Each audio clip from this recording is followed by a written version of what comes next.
दोस्तों, आज आप सुनेंगे पल्प फिक्शन की दुनिया के बेताज बादशाह सुरेंद्र मोहन पाठक जी का एक बहुत ही रोमांचक उपन्यास स्कैंडल पॉइंट। इसके 3 भाग आप पहले ही सुन चुके हैं। आज के वीडियो में आप सुनेंगे इसका चौथा और आखिरी भाग। अगर आपने इसके पहले के तीनों भाग अभी तक नहीं सुने हैं तो उन्हें सुनने के लिए ऊपर आई बटन पर क्लिक करें। और अब शुरू करते हैं अपनी आज की कहानी, स्कैंडल पॉइंट चौथा भाग। सुनील निगम फार्म पहुंचा। घंटी बजाने पर मेड ने दरवाज़ा खोला और उससे सुनील को पता चला कि मुकेश निगम बिजनेस के काम से राजनगर गया हुआ था और शाम को लौटेगा। सुनील अपनी मोटरसाइकिल पर सवार होकर वापस चल दिया। अब तक आसमान पर काले बादल उमड़ घुमड़ आए थे और किसी भी पल बारिश शुरू हो जाने का अंदेशा था। सुनील अभी थोड़ी ही दूर गया था कि उसे रास्ते में मुकेश निगम मिल गया। झेरी के रास्ते पर विपरीत दिशा से अपनी दोरंगी फिएट पर आते हुए निगम ने ही उसे देखा और लगातार हॉर्न बजाकर उसका ध्यान अपनी तरफ आकर्षित करते हुए कहा, कहाँ से आ रहे हो? अजी आप ही के दौलत खाने पर गया था हुजूर। ना उम्मीद लौट रहा था कि अचानक आप यहाँ मिल गए। हाँ, इत्तफाक से। असल में राजनगर में मेरा काम नहीं हुआ, ना तो कोई ऑर्डर मिला और ना ही कोई पेमेंट, इसीलिए घर वापस लौट आया। वैसे तुम निगम फार्म क्यों गए थे? क्या मुझसे मिलने? सुरूपा के बारे में तो मैंने तुम्हें बताया ही था कि वो सोलर पॉइंट शिफ्ट कर गई है। जी हाँ मिस्टर निगम, तभी तो मैं वहाँ गया था, लेकिन मुलाकात नहीं हो सकी। बिल्डिंग पर ताला लगा हुआ था। ओह अच्छा, तो वो दोनों अभी तक नहीं लौटी? मुकेश ने थोड़ी हैरानी से कहा। क्या आपको पता है मिस्टर निगम कि वो कहाँ गई हुई हैं? अरे हाँ, मालूम है भाई। सुरूपा और सरस्वती दोनों सुबह मेरे साथ ही मेरी कार में राजनगर गई थीं, लेकिन वापस उनको अपने आप लौटना था। ये बड़ी हैरानी की बात है कि अभी तक लौटी नहीं वो दोनों। वैसे आप मुझसे क्यों मिलना चाहते थे मिस्टर सुनील? बस यूं ही इधर आया हुआ था, मैडम मिली नहीं तो आपसे मिलने का दिल कर गया, इसीलिए चला आया था। ठीक है, अब तो मैं वापस आ ही गया हूँ, तो चलो चलकर बैठते हैं थोड़ी देर। वैसे भी बारिश होने वाली है, आगे जाओगे तो मोटरसाइकिल पर बुरा हाल हो जाएगा। मेरे पीछे पीछे फार्म पर आ जाओ, जब बारिश बंद हो जाए तो चले जाना। ठीक है मिस्टर निगम। आगे पीछे अपने अपने वाहन चलाते दोनों निगम फार्म पहुंच गए। सुनील को ड्राइंग रूम में बिठाने की जगह मुकेश अपने साथ उस कमरे में ले आया जो उसका ऑफिस था, और वहीं पर उसके आदेश पर मेड ने ड्रिंक्स का इंतजाम कर दिया। सुनील ने यूं ही बात शुरू करने के उद्देश्य से कहा, काफ़ी मेहनत करते हैं आप अपने कारोबार में मिस्टर निगम। अरे भैया, छोटी औकात है ना, मेहनत नहीं करेंगे तो क्या करेंगे? ये भी खूब कही आपने मिस्टर निगम। अब आपको क्या प्रॉब्लम है? अब तो आप एक करोड़पति बीवी के खाविंद हैं, तो उससे क्या होता है? करोड़पति थोड़े ही बन गया हूं मैं। क्यों भाई, घी तो खिचड़ी में ही जाएगा ना आखिर। सुनील ने शरारत से मुस्कुराते हुए कहा। अरे कहाँ मिस्टर सुनील, खिचड़ी बनती है दाल और चावल से, और अभी तो यहाँ सिर्फ चावल ही हैं। दाल तो गई घी के साथ। अरे तो क्या हो गया, लौट के तो यहीं आएंगी। मुकेश निगम ने एक ठंडी सांस ली और बोला, क्या पता आएगी कि नहीं, उसकी मर्जी है कि जब तक वो चाहे सोलर पॉइंट पर अकेली रहे। हो सकता है वो पूरी जिंदगी वहीं रहना चाहे। अच्छा, ये बात बड़ी अजीब नहीं है मिस्टर निगम कि इतने खराब मौसम में सुरूपा जी वहाँ पर अकेली हैं? जी नहीं मिस्टर सुनील, इसमें कोई अजीब बात नहीं है। जब वो गई थी तब मौसम खराब नहीं था, और वैसे भी वो वहाँ अकेली नहीं है, सरस्वती भी उसके साथ है। उसको पता नहीं क्यों ये वहम हो गया है कि जो काम पुलिस नहीं कर सकी उसे वो कर लेगी। किसी क्लू की तलाश में पुलिस ने वहां का पत्ता पत्ता तिनका तिनका छान मारा, उनके हाथ कुछ नहीं आया, लेकिन सुरूपा को लगता है कि उसके हाथ जरूर कोई क्लू आ जाएगा, और जैसे ही उसे कोई क्लू मिला तो समीर राजवंशी बेगुनाह साबित हो जाएगा। ओह, तो सुरूपा जी इस मिशन पर वहां गई हैं? जी हाँ, दोनों बचपन के साथी हैं आखिर, इसीलिए शायद जज्बात जोर मार रहे हैं। मैंने उसे समझाने की काफ़ी कोशिश की थी, लेकिन मेरी सुनता कौन है। सुनील ने सहमति में सिर हिलाया। कुछ देर खामोशी रही, फिर अचानक निगम बोला, अरे बारिश शुरू हो गई, और इस मौसम में जब बारिश होती है तो आंधी तूफान भी आता है। कहीं आज भी ऐसा ना हो। अगर तुम मोटरसाइकिल पर इस समय राजनगर जा रहे होते तो बुरा हाल हो जाता तुम्हारा तो। नहीं मिस्टर निगम, राजनगर नहीं जाता मैं। जेडीए में झील के किनारे मेरे एक दोस्त का कॉटेज है, वहीं तक जाता बस। अरे तो अब वहाँ भी जाने की क्या ज़रूरत है? चाहो तो रात को यहाँ रुक सकते हो। देखते हैं, सुनील ने एक ठंडी सांस लेकर कहा। तब तक कुक चिकन के टिक्कों की एक प्लेट वहां रख गया। निगम नए पैग तैयार करने लगा। सुनील ने एक सिगरेट सुलगा लिया और बोला, ये चिकन टिक्का काफ़ी बढ़िया बना हुआ है, बड़ा गुणी कुक है आपका। निगम ने मुस्कुराते हुए कहा, एक बहुत बड़े होटल में शेफ का असिस्टेंट रह चुका है वो, इसीलिए मैंने उसे काम पर रखा था।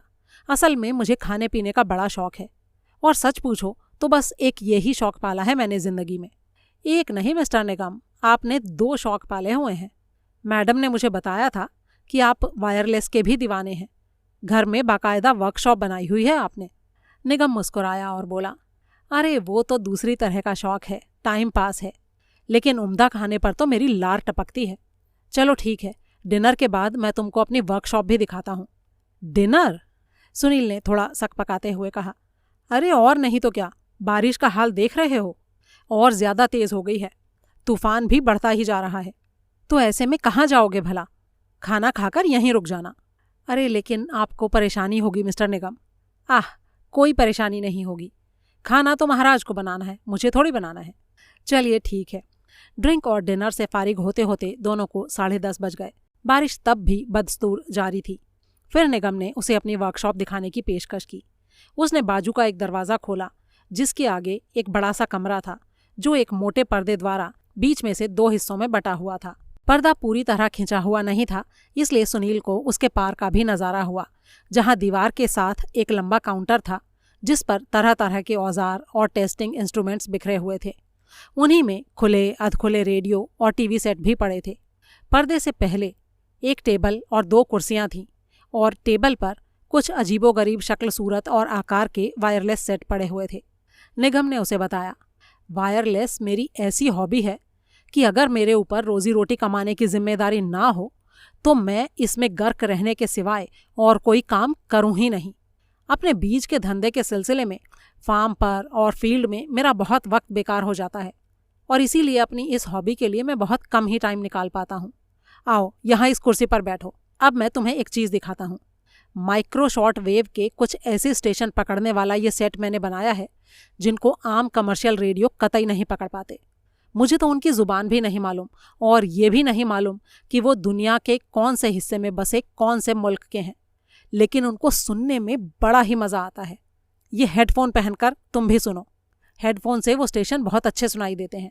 सुनील ने हेडफोन कानों पर चढ़ा लिया।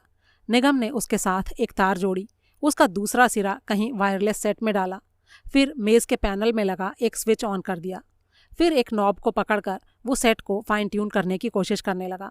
ये सुनो, उसने कहा, और फिर सुनील को हेडफोन में से किसी अनजानी जुबान में फास्ट म्यूजिक सुनाई देने लगा।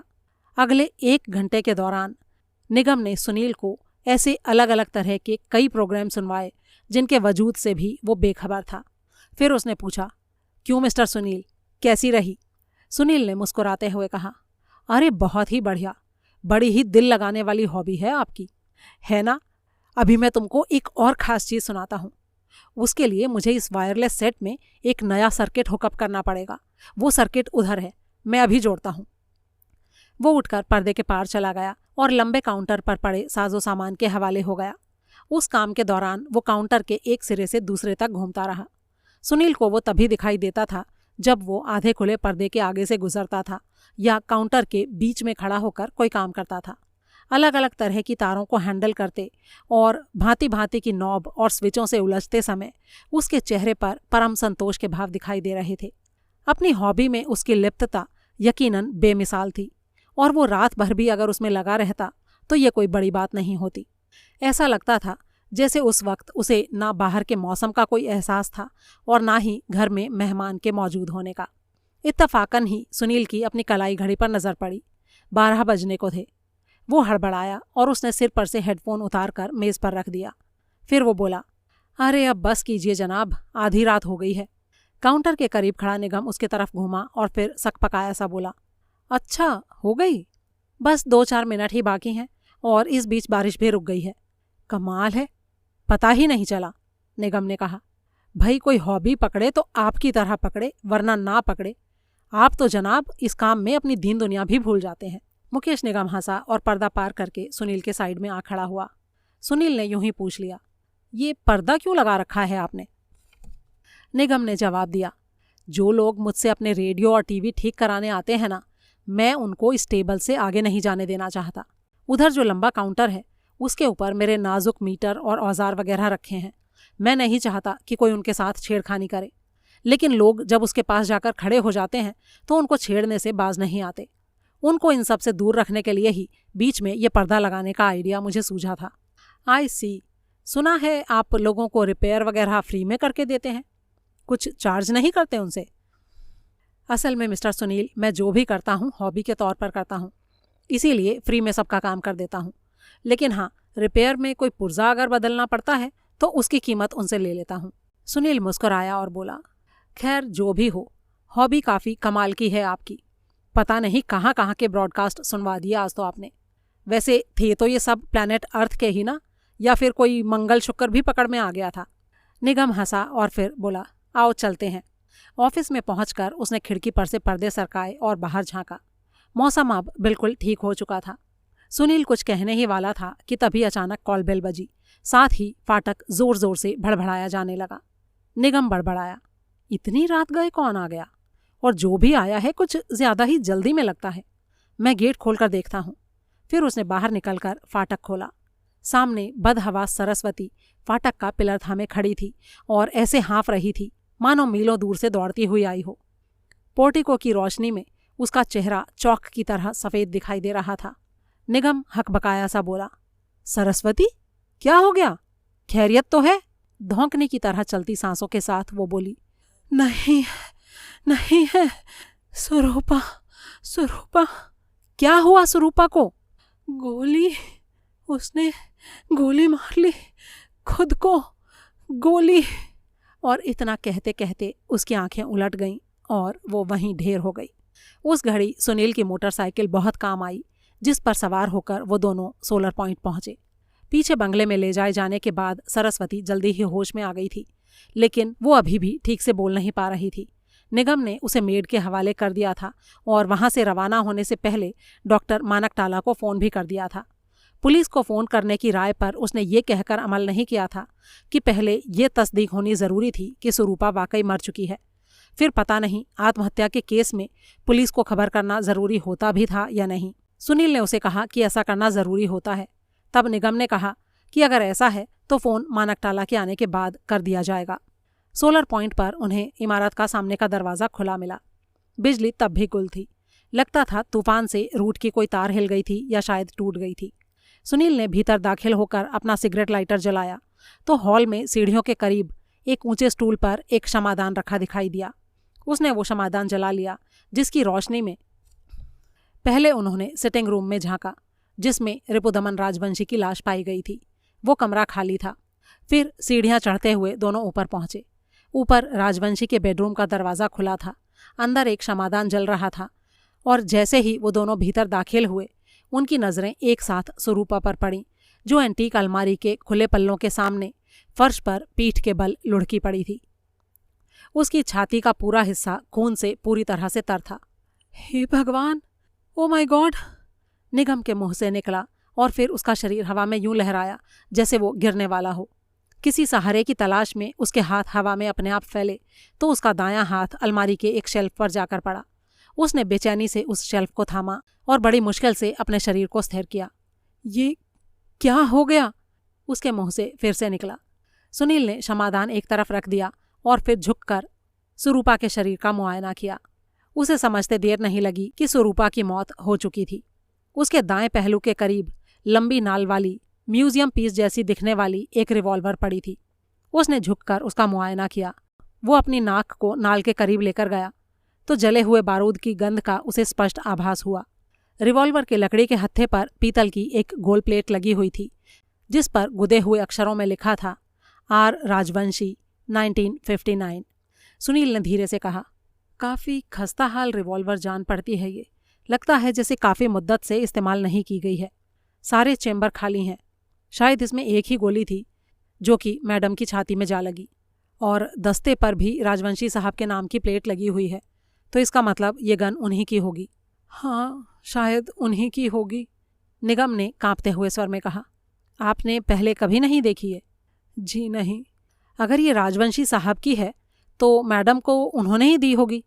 मुझे नहीं पता, हो सकता है ये रिवॉल्वर यहीं हो और सुरूपा के हाथ में अब यहाँ रहना शुरू करने के बाद आई हो। असल में कल जब मैं यहाँ आया था मिस्टर सुनील, तो वो ऊपर बेडरूम में एंटीक अलमारी का सारा सामान निकाल कर उसको करीने से लगाने की कोशिश कर रही थी।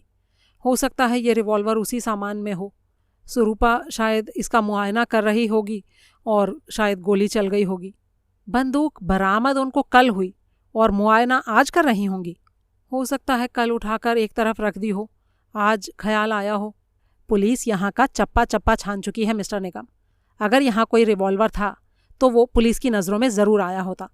अरे मिस्टर सुनील, वो सरकारी काम था और सब लोग जानते हैं कि सरकारी काम कितनी होशियारी से और कितने ध्यान से होते हैं। हाँ वो तो है। तब तो शायद ये एक्सीडेंटल डेथ का केस है, सुनील ने कुछ सोचते हुए कहा। जी हाँ मिस्टर सुनील, लगता तो ऐसा ही है। लेकिन अभी पहले तो आप इसे खुदकुशी का केस बता रहे थे। वो तो बिना सोचे विचारे मेरे मुंह से निकल गया था। असल में सरस्वती की कही बात का मेरे जहन पर असर था। उसने कहा ही इस तरह से था कि सुरूपा ने खुद को गोली मार ली थी कि दिमाग में खुदकुशी का ख्याल आना स्वाभाविक ही था। जी हाँ मिस्टर निगम, ये बात तो आपकी ठीक है। उस वक्त मुझे भी ऐसा ही लगा था। जो भी हो, ये वॉयलेंट डेथ का और खून खराबे का केस तो दोनों तरह से ही है। तो फिर ऐसे में पुलिस को फौरन खबर ना करना नादानी होगी मिस्टर निगम। लेकिन डॉक्टर मानकटाला आने वाले हैं ना। अरे उनको आके अब क्या करना है? ऐसी बात की तस्दीक करनी है जो हमें पहले से ही पता है। चाहे वो कितने ही बड़े डॉक्टर हों, मुर्दे में जान थोड़े ही डाल देंगे। ये लीजिए मेरा फ़ोन और लोकल चौकी पर इस वाक़ये की खबर कर दीजिए। मैं फ़ोन करूं? अरे तो और कौन करेगा? क्या आप भूल गए कि आप मकतूल के पति हैं? कांपते हाथों से निगम ने मोबाइल लिया, पुलिस चौकी बात की और फिर मोबाइल सुनील को लौटा दिया। अब आइए नीचे चलते हैं, सुनील ने कहा। निगम बेचैनी से बोला, हाँ यहाँ तो मेरा दिल ही बैठा जा रहा है, नीचे चलना ही ठीक रहेगा। दोनों बाहर की तरफ बढ़ गए। वो सीढ़ियों के सिरे पर पहुंचे तो एकाएक निगम ठिठक गया। क्या हुआ? सुनील ने पूछा। 1 मिनट रुकिए, मैं अभी आया। निगम घूमा और लपक कर वापस बेडरूम में घुस गया। उल्टे पांव वो वहां से बाहर निकला तो उसके हाथ में ब्रांडी की एक बोतल थी। सुनील की भवें उठीं तो उसने जैसे सफाई देने वाले स्वर में कहा, ये राजवंशी साहब की है, हमेशा साइड टेबल के ड्रॉर में रखते थे, बस थोड़ा हौसला जुटाने के लिए उठा लाया हूँ। आपको कोई एतराज़ तो नहीं मिस्टर सुनील? नहीं, मुझे क्या एतराज़ होगा। दोनों नीचे सिटिंग रूम में पहुंच गए। तभी बिजली भी लौट आई। सुनील ने क्षमादान बुझाकर एक तरफ रख दिया और फिर आराम कुर्सी पर बैठ गया। थोड़ी देर इंतजार करने के बाद डॉक्टर मानकटाला आ पहुंचा। वो खलवाट खोपड़ी वाला एक उम्र दराज बंगाली था जो रात के उस घड़ी बड़े ही खराब मूड में वहां पहुंचा था। आते ही वो भुनभुनाया, नाउ से व्हाट इज दिस? पहले जो वारदात यहाँ होके हटी है उससे किसी ने सबक नहीं लिया? क्या जरूरत थी उसको यहाँ आकर रहने की? गन कोई खिलवाड़ करने की चीज होती है? खिलवाड़ में अगर वो चलेगी नहीं तो और क्या होगा?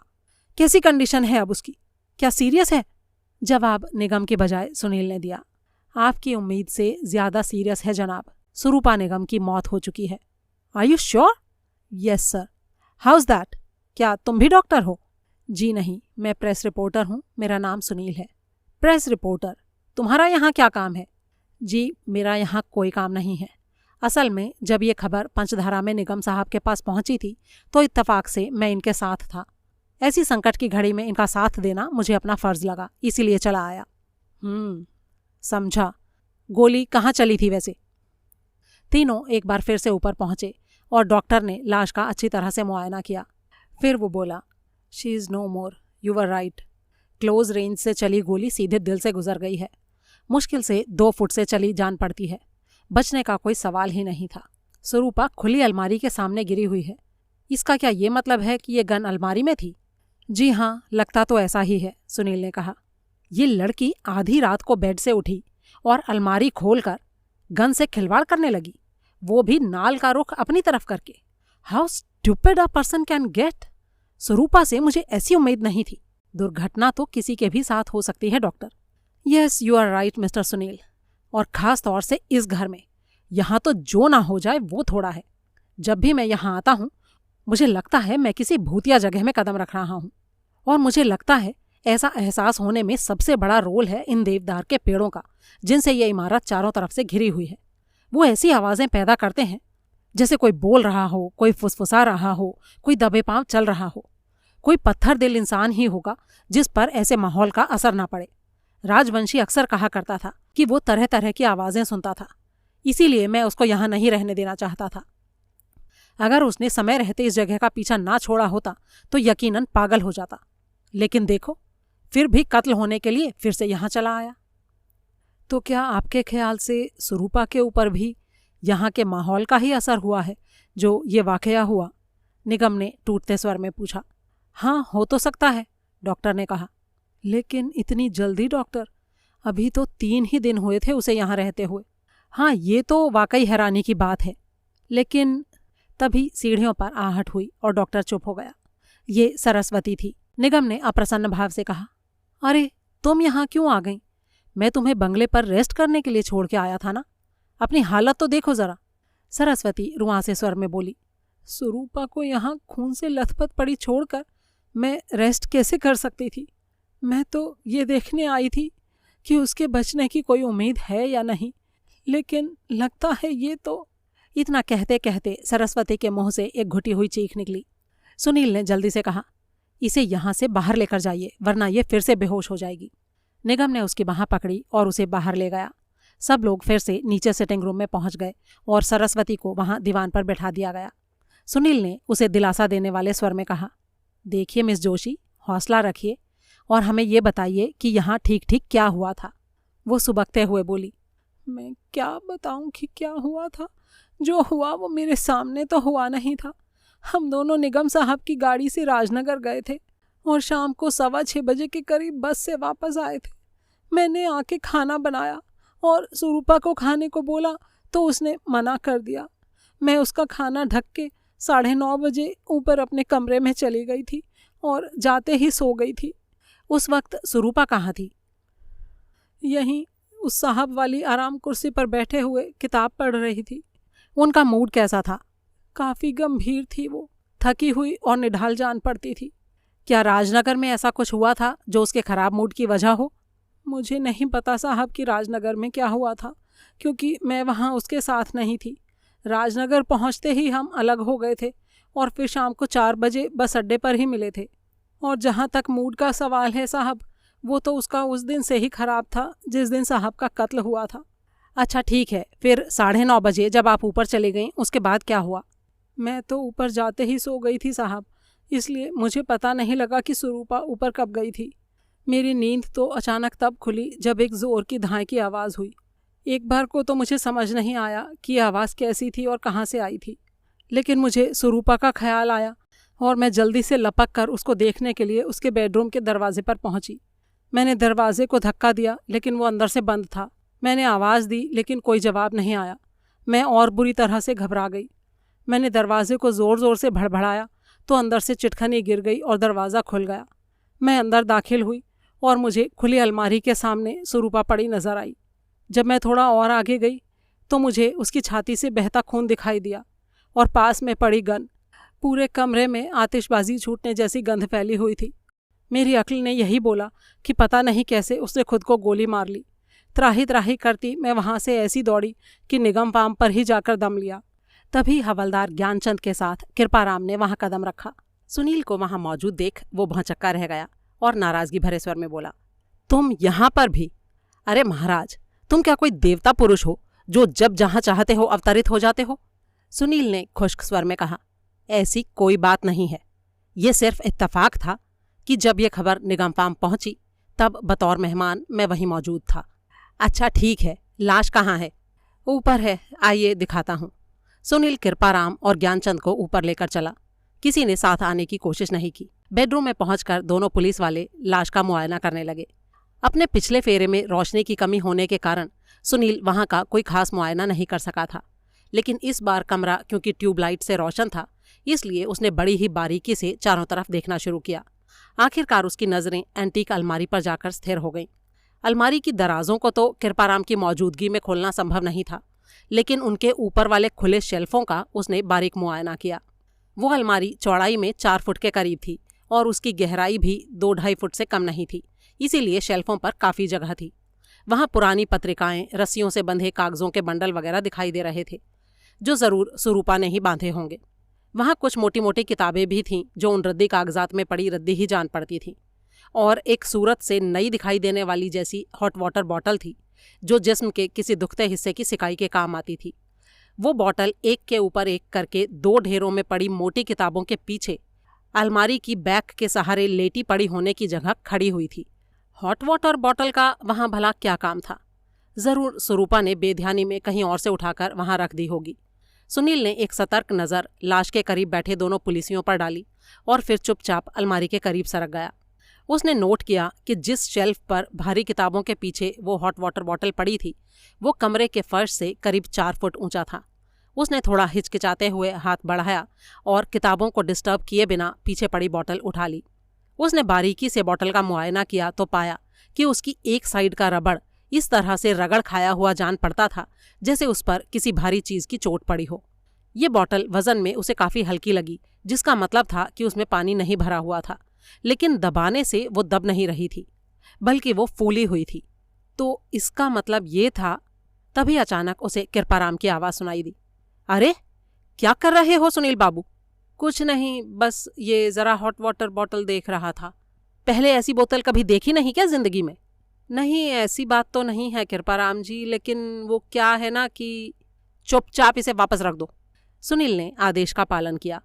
कृपाराम फिर से बोला, तुम पढ़े लिखे आदमी हो, जानते हो कि मौकाए वारदात पर चीज़ों से छेड़खानी नहीं करनी चाहिए, फिर भी अपनी आदतों से बाज नहीं आते। अच्छा ठीक है, गलती हो गई, आगे से ख्याल रखूंगा।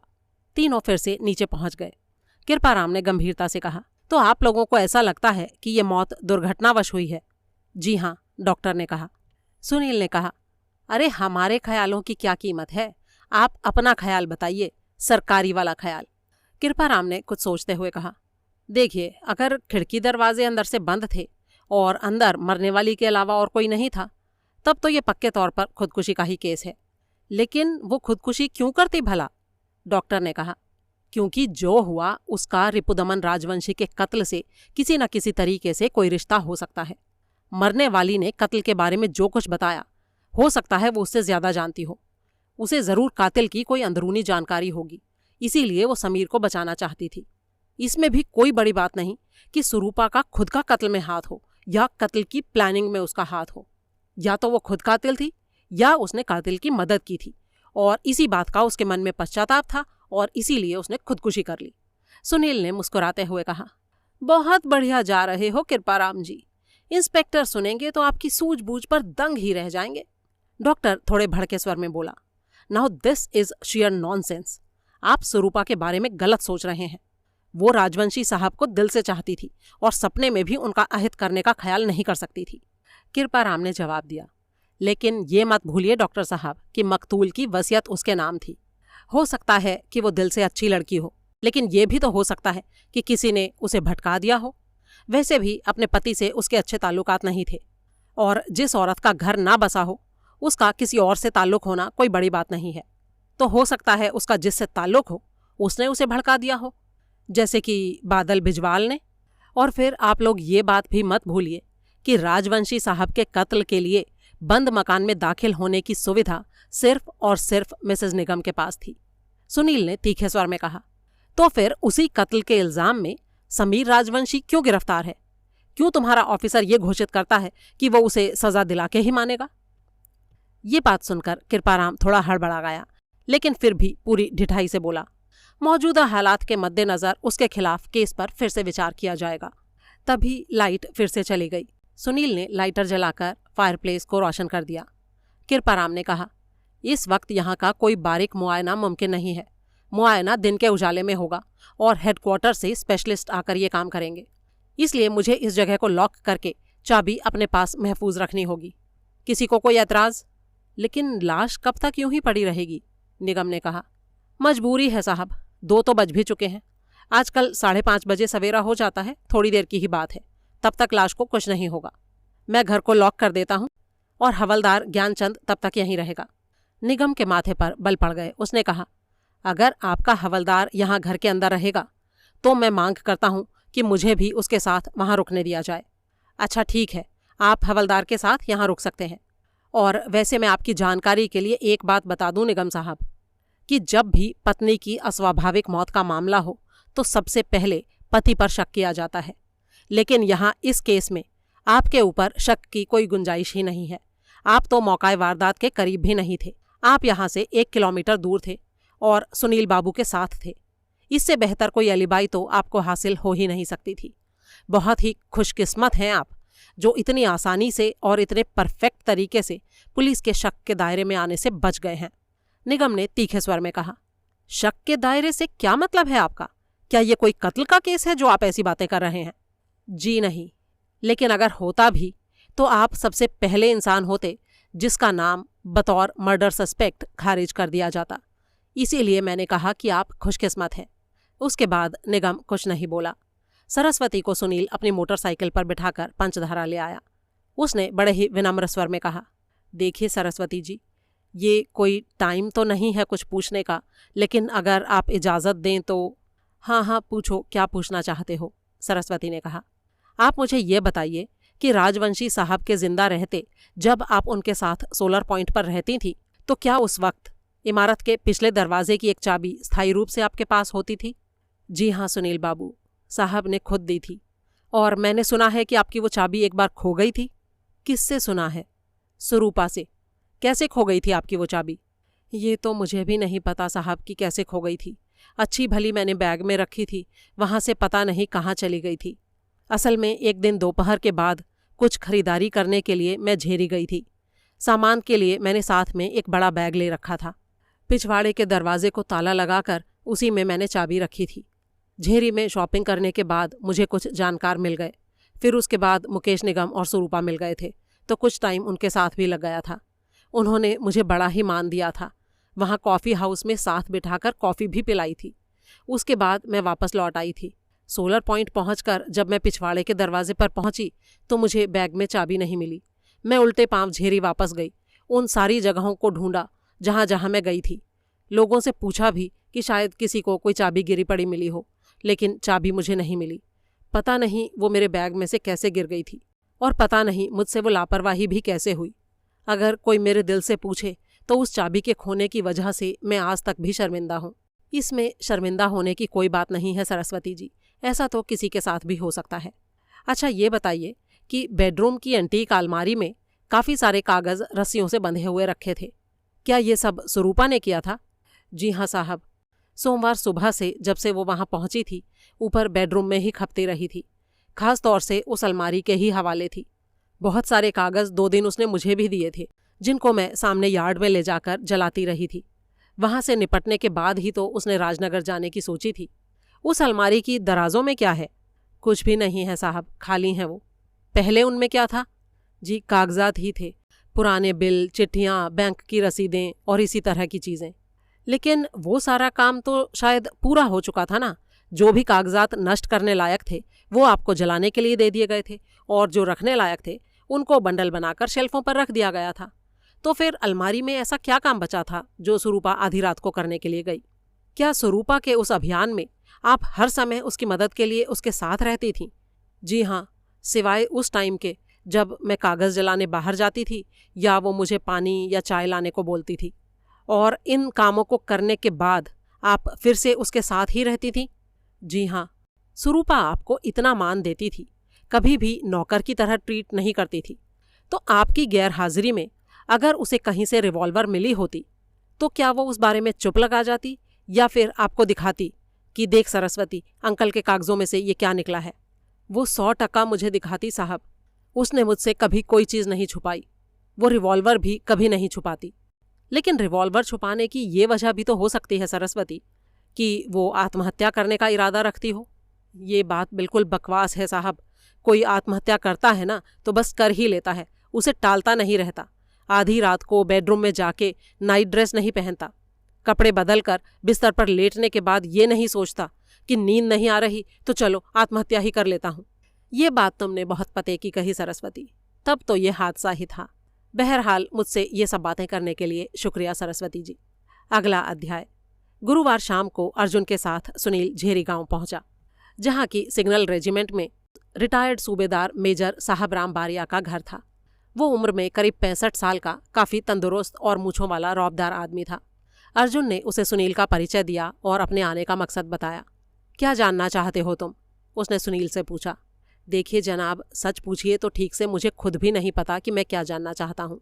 कल मेरी मुलाकात वायरलेस के शौकीन निगम साहब से हुई थी, तो बस उनसे भी बड़े और उनके गुरु से मुलाकात करने का बस अनायास ही दिल कर आया। मेरे अहोभाग्य, कहिए मैं आपकी क्या मदद कर सकता हूँ?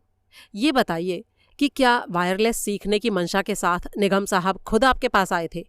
जी हाँ मिस्टर सुनील। कब आए थे वो? 7 साल पहले। तब मैं फौज से बस रिटायर हुआ ही था। क्या वो आपको पहले से जानते थे? जी हाँ, उनकी तरह मैं भी इस इलाके का पुराना रहने वाला हूँ, इसलिए जान पहचान हो ही जाती है।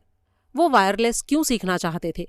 देखिए भाई, वो कहता तो यही था कि हॉबी के तौर पर सीखना चाहता था, लेकिन उस वक्त मुझे ऐसा लगा था जैसे वो वायरलेस की नॉलेज को कमाई का जरिया बनाना चाहता था।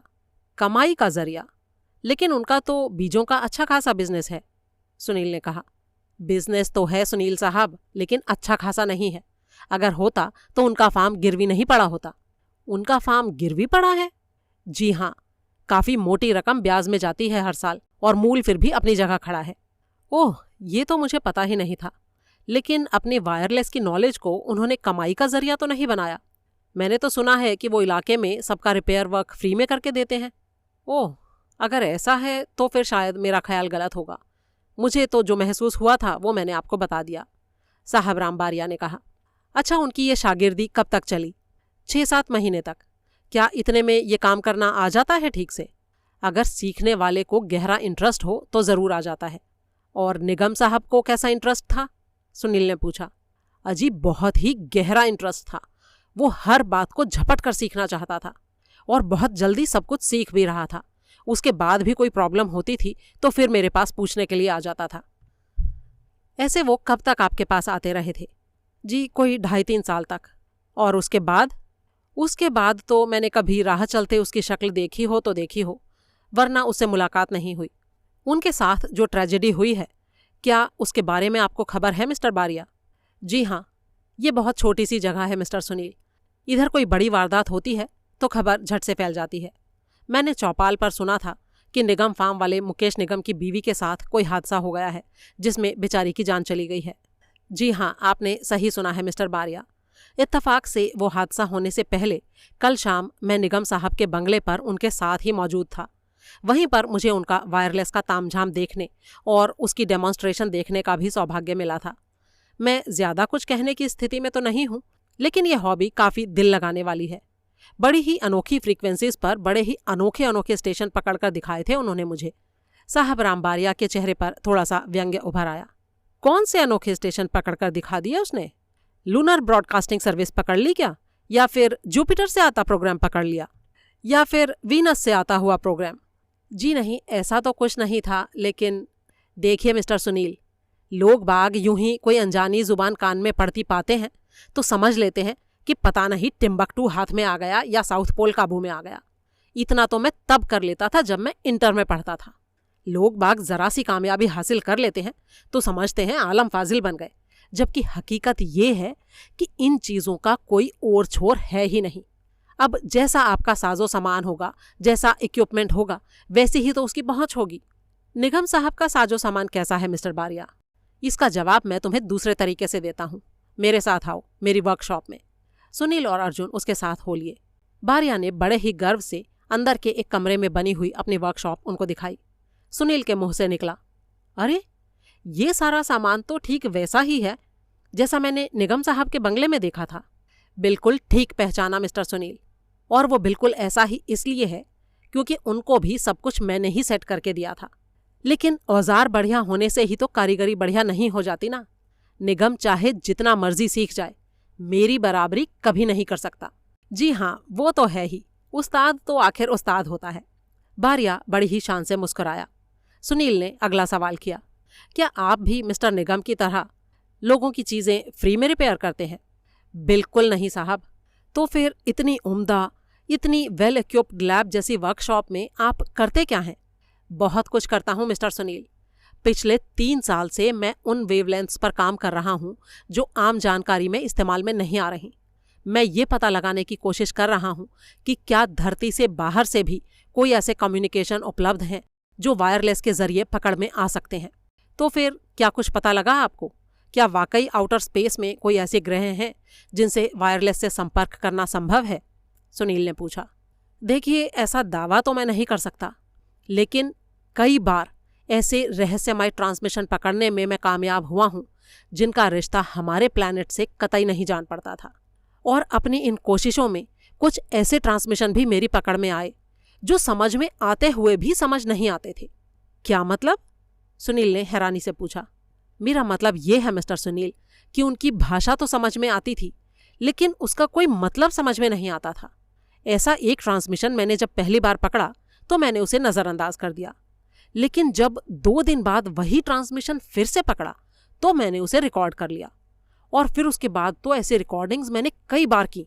ऐसी पहली रिकॉर्डिंग आपने कब की थी मिस्टर बारिया? करीब 2 साल पहले।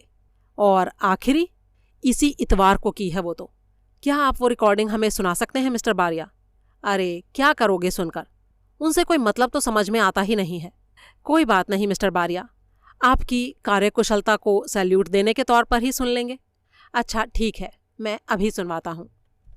बारिया के घर से अपना काम निपटाने के बाद वो दोनों सोलर पॉइंट पहुंचे। दरवाज़ा खटखटाने पर ज्ञानचंद ने दरवाज़ा खोला। सुनील ने उससे पूछा, रात से यहीं हो तुम? हाँ साहब, अभी तक लगा ही पड़ा हूँ। फांसी है जान को ये काम। क्या मुकेश निगम अंदर है अभी?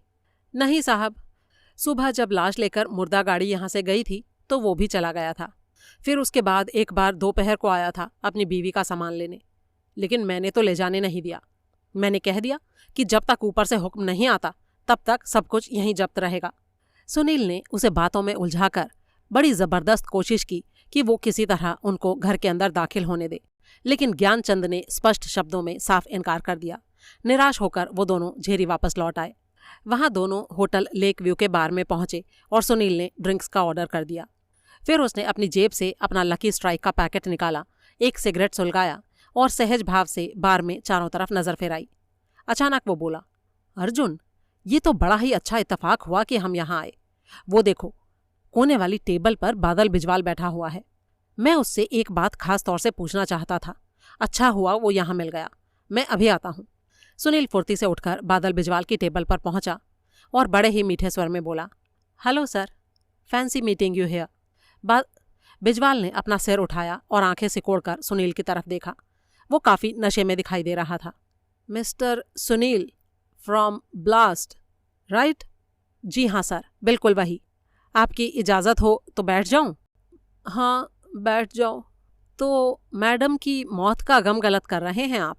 बैठते हुए सुनील ने कहा, हाँ यही समझ लो। क्या मैं आपको डिस्टर्ब तो नहीं कर रहा हूँ सर? नहीं, कोई बात नहीं। वैसे तो मैं आपसे काफ़ी बातें करना चाहता था बिजवाल साहब, लेकिन मौजूदा हालात में सिर्फ एक बात पूछना चाहता हूँ। उस शाम जब आपकी मौजूदगी में मैं मैडम से मिला था तो उन्होंने मेरे एक सवाल का जवाब तो दिया था, लेकिन बड़ा ही घुमा फिरा कर। वो सवाल था तलाक के बारे में। उनकी बातों से साफ ऐसा लग रहा था कि वो अपने पति से पिंड छुड़ाना चाहती थी, लेकिन उन्होंने ठोक बजाकर ये नहीं कहा था कि वो अपने पति से तलाक लेने जा रही थी। अब मैडम तो इस दुनिया से रुखसत हो गई, तो क्या मैं वही सवाल आपसे पूछ सकता हूँ कि असल में उनका क्या इरादा था तलाक के बारे में? अब उन सब बातों से क्या फ़र्क पड़ता है सुनील बाबू? फिर भी प्लीज़ मेरी जानकारी के लिए बताइए कि असल में उनका इरादा क्या था? स्वरूपा का इरादा फ़ौरन से फ़ौरन तलाक हासिल करने का था और वो अपने पति को भी इस बारे में बता चुकी थी। परसों स्वरूपा को जो कई काम थे ना राजनगर में, उनमें सबसे इम्पॉर्टेंट ये था कि उसको एक बड़े डाइवोर्स अटॉर्नी के साथ बैठकर तलाक के कागजात तैयार करवाने थे और फिर उसे कल यानी शुक्रवार को फिर से राजनगर जाना था और उसी दिन तलाक की एप्लीकेशन कोर्ट में दाखिल होनी थी। असल में उसने जो सोलर पॉइंट जाकर रहना शुरू किया था वो भी इसी सिलसिले की ही एक कड़ी था मिस्टर सुनील। आई सी। तो इसका मतलब ये है कि अपनी शादी को स्थायी और कानूनी तौर पर तोड़ने की दिशा में वो पहला कदम ऑलरेडी उठा चुकी थी। जी हाँ। और अगर निगम साहब तलाक में अड़चन डालते तो? दुनिया की कोई ताकत किसी औरत को उसकी मर्जी के खिलाफ किसी मर्द के साथ रहने के लिए मजबूर नहीं कर सकती मिस्टर सुनील। जी हाँ, बिल्कुल सही कहा आपने। I understand your point sir, and thank you very much sir. इसके बाद होटल पैनोरामा के बार में सुनील जौहरी से मिला। अर्जुन को उसने झेरी में ही छोड़ दिया था। चारों तरफ नजरें दौड़ाता सुनील बोला, बार तो काफ़ी अच्छी है यहाँ की। जौहरी ने जवाब दिया, सही कहा आपने सर, जिस तरह का ये होटल है उसके लिहाज से तो बार काफ़ी बढ़िया है। इसी कारण से नॉन रेजिडेंट्स भी काफ़ी आते रहते हैं, यहाँ काफ़ी रौनक रहती है। मुकेश निगम भी यहाँ काफ़ी अरसे से आता है और इसीलिए यहाँ सब लोग उसको जानते पहचानते हैं। यहाँ के लोग उसे काफ़ी पसंद भी करते हैं। यहाँ से तुम्हारा क्या मतलब है जौहरी, होटल में या बार में? दोनों जगह मिस्टर सुनील। बार के रेगुलर कस्टमर उसे जानते पहचानते हैं और होटल का सारा स्टाफ भी उसे अच्छी तरह पहचानता है। यहाँ पर लोग उसे गंभीर किस्म के शख्स के तौर पर जानते हैं। होटल में वो शोर शराबे से दूर ही रहना पसंद करता है और इसीलिए यहाँ हमेशा 16 नंबर के कमरे में रुकता है, जो होटल के पिछवाड़े में है और मेन रोड के शोर शराबे से दूर है। हमेशा 16 नंबर में ही रुकता है? जी हाँ साहब। और अगर उसके आने पर कमरा खाली ना हो तो? इसीलिए वो हमेशा पहले खबर करके आता है सर, और उसके इंतज़ार में 16 नंबर कमरा खाली रखा जाता है। और अगर कभी खाली ना हो तो करा लिया जाता है। ये तो बड़ी कमाल की बात है जौहरी। इस वक्त मैं उसी कमरे में रुका हुआ हूँ। मैंने सोचा था कि शायद आप उस कमरे में कुछ देखना चाहें या कुछ तलाश करना चाहें, लेकिन मान लो अभी अगर निगम का फ़ोन आ जाए कि वो कल पहुँच रहा है, तो क्या मैनेजमेंट तुमको कमरा खाली करने को बोलेगा? जी हाँ, मेरे ख्याल से तो। ऐसा तो मैंने कभी नहीं सुना जौहरी, बड़ी ही कमाल की बात है। और अगर तुम ऐसा करने से इनकार कर दो तो? अब इस तो का तो मेरे पास कोई जवाब नहीं है मिस्टर सुनील। फ़िलहाल तो मैं यहीं टिका हुआ हूँ। निगम कभी तो आएगा, तब इनकार करके देखूंगा कि होटल वाले क्या करते हैं। दोनों हंस पड़े और फिर बिल चुकाकर बाहर निकल आए। पैनोरामा होटल की इमारत जैसी दिखाई देती थी वैसी एक साथ नहीं बनी थी। उसका विस्तार कई स्टेजों में किया गया था, इसीलिए कई जगह उसके फ्लोर एक लेवल पर नहीं थे। गलियारे में चलते चलते कहीं झुक जाते थे तो कहीं एकाएक उठ जाते थे। गलियारे भी कई इस तरह के थे कि एकाएक घूम जाते थे और मोड़ पर आकर पता चलता था कि आगे रास्ता खत्म था। 16 नंबर का कमरा दूसरी मंजिल पर ऐसे ही एक गलियारे का आखिरी कमरा था, जिसकी साज सज्जा मध्यम वर्ग के आम होटलों जैसी थी। उसमें एक ही खिड़की थी जो होटल के बैकयार्ड में खुलती थी। मेन रोड के ट्रैफिक का शोर वहां तक वाकई नहीं पहुंचता था, इसीलिए वहां काफ़ी शांति थी। जौहरी ने सुनील को बताया, ये जो बैकयार्ड है ये स्पेयर कार पार्किंग के काम आता है। होटल का जो अगला यार्ड है उसमें काफ़ी कारें खड़ी हो सकती हैं। वो पार्किंग अगर फुल हो तो बार में या रेस्टोरेंट में जाने वाले मेहमान कार बाहर सड़क पर कहीं खड़ी करते हैं, लेकिन होटल में रुके हुए मेहमान को अगर वहाँ गाड़ी खड़ी करने की जगह ना मिले तो उसको बैकयार्ड में अपनी गाड़ी पार्क करने की इजाज़त होती है। लेकिन अभी तो पीछे कोई गाड़ी दिखाई नहीं दे रही, सुनील ने कहा। जी हाँ, यहाँ अक्सर गाड़ियाँ होती नहीं हैं, कभी कभी लेट नाइट में कोई गाड़ी आती है। और बैकयार्ड का फाटक तो बंद जान पड़ता है। बंद ही है सर, लेकिन उसके बाजू में एक छोटा सा झूलता हुआ गेट है जो खुला रहता है। अगर किसी मेहमान को बैकयार्ड में कार खड़ी करनी हो तो वो कार से उतरकर उस छोटे गेट से अंदर जाता है, अंदर से फाटक खोल देता है और फिर कार को अंदर ले जाकर खड़ी कर देता है और फिर खुद ही अंदर से फाटक को बंद कर लेता है। किसी चौकीदार की ड्यूटी नहीं होती यहाँ पर? सुनील ने पूछा। जी नहीं, उसकी ज़रूरत ही नहीं पड़ती। ये रेगुलर पार्किंग नहीं है ना। मुझे पता चला है कि कई बार तो कई दिन तक यहाँ कोई गाड़ी नहीं आती है। अच्छा जौहरी, बाहर गलियारे में एक बंद दरवाज़ा और था, वो कहाँ का है? वो कोई कमरे जैसा तो नहीं लग रहा था, क्योंकि उसके ऊपर कोई नंबर नहीं लिखा हुआ था। वो तो मुझे नहीं पता सर, आइए चलकर देख लेते हैं, जौहरी ने कहा। वहाँ जाकर देखने पर पता चला कि वो दरवाज़ा मजबूती से बंद था, लेकिन उसके करीब दीवार में ठुकी कील पर एक चाबी टंगी हुई थी। ये चाबी लगाकर देख तो ज़रा, सुनील ने हुक्म दिया। जौहरी ने हिचकिचाते हुए कील पर से चाबी उतारी और उसे दरवाजे के ताले के छेद में डालकर घुमा दिया। दरवाज़ा बड़े ही आराम से खुल गया। पता चला कि ये सीढ़ियाँ थीं जो नीचे बैकयार्ड तक जाती थीं, लेकिन उनकी हालत से लगता था कि कभी इस्तेमाल में नहीं आई होंगी। सुनील ने कहा, ओह अब समझा, ये सीढ़ियाँ फायर एस्केप की तरह इस्तेमाल के लिए हैं, इसीलिए अंदर से बंद दरवाजे की चाबी उसकी बगल में ही टंगी रहती है। अब क्योंकि हॉल में कभी आग नहीं लगी, इसीलिए इन सीढ़ियों को कभी इस्तेमाल नहीं किया गया। फिर उन्होंने दरवाजे को बंद करके चाबी वापस कील पर टांग दी। सुनील ने बड़े ही आराम से कहा, वीर बालक, अब तुझे ये तजुर्बा करने के लिए यहाँ रुकने की ज़रूरत नहीं है कि अगर निगम अचानक यहाँ पहुँच जाए तो तुझे इस कमरे से शिफ्ट करने को बोला जाएगा कि नहीं। क्या मतलब सर? चेकआउट कर ले, अब यहाँ कुछ नहीं रखा, जो रखा था वो हासिल हो चुका है। रिपुदमन राजवंशी का कातिल मेरी शिनाख्त में आ चुका है। सुबह 10:30 बजे सुनील पुलिस हेडक्वार्टर पहुंचा। इससे पहले कि प्रभुदयाल कुछ बोलता, उसने बड़े ही विनम्र स्वर में कहा, माई बाप, आपके खास हुक्म के मुताबिक मैं नीचे प्रेस रूम से होकर आया हूं और इसीलिए ये बात मुझे हैरान कर रही है कि पुलिस ने इतनी जल्दी कबूल कैसे कर लिया कि स्वरूपा की मौत एक्सीडेंटल डेथ है। क्यों बे, पुलिस कोई स्टेटमेंट इशू करने में टाइम लगाए तो भी वो गुनहगार, और अगर फुर्ती दिखाए तो भी गुनहगार। आखिर तुम चाहते क्या हो? इस बार तो पुलिस ने कुछ ज्यादा ही फुर्ती दिखा दी साहब। देरी पोस्टमार्टम में लगती है मिस्टर सुनील, जो कि इत्तेफाक से जल्दी हो गया। तो आप पूरी तरह से आश्वस्त हैं कि स्वरूपा निगम अपनी लापरवाही से ही अपने पर गोली चला बैठी? हाँ बिल्कुल। एंटीक अलमारी में वो रिवॉल्वर थी, उसकी तरफ इत्तेफाकन उसका ध्यान गया। वो उसे वहां से निकालकर उलटने पलटने लगी और तभी अचानक घोड़ा दब गया और गोली चल गई। आधी रात को? हाँ, तो क्या हुआ? वो सोलर पॉइंट इसीलिए तो रहने गई थी ना कि वहां से कत्ल का कोई क्लू शायद उसके हाथ आ जाए। तो फिर ऐसे आदमी के लिए दिन क्या और रात क्या? और वैसे भी जनाना सोच का पता ही क्या चलता है। और आपको क्या लगता है इंस्पेक्टर साहब, अलमारी में से कोई क्लू हाथ आया होगा उसके? अरे मिस्टर सुनील, अगर उसके हाथ कोई क्लू आया होता तो क्या वो खामोश बैठी रहती? आधी रात को भी दौड़ती हुई चौकी पहुंच जाती। अच्छा ये बताइए माई बाप कि आपकी टीम ने तो बड़ी ही कुशलता से वहां का कोना कोना टटोला था, फिर रिवॉल्वर आप लोगों की नजर में क्यों नहीं आई? इस बात से तो मैं खुद भी हैरान हूं सुनील। इसकी एक ही वजह मुझे समझ में आती है कि हो सकता है किसी कांस्टेबल को वो दिखी हो, लेकिन राजवंशी के कत्ल के संदर्भ में किसी ने उसको अहमियत ना दी हो, क्योंकि राजवंशी गोली खाकर तो मरा नहीं था। अगर उसे शूट किया गया होता तो मौका वारदात से बरामद किसी भी फायर आर्म की काफ़ी अहमियत होती, लेकिन जब कत्ल में फायर आर्म का कोई रोल था ही नहीं, तो वहाँ की तलाशी में अगर किसी ने उस रिवॉल्वर को नज़रअंदाज कर भी दिया तो कौन सी बड़ी बात हो गई?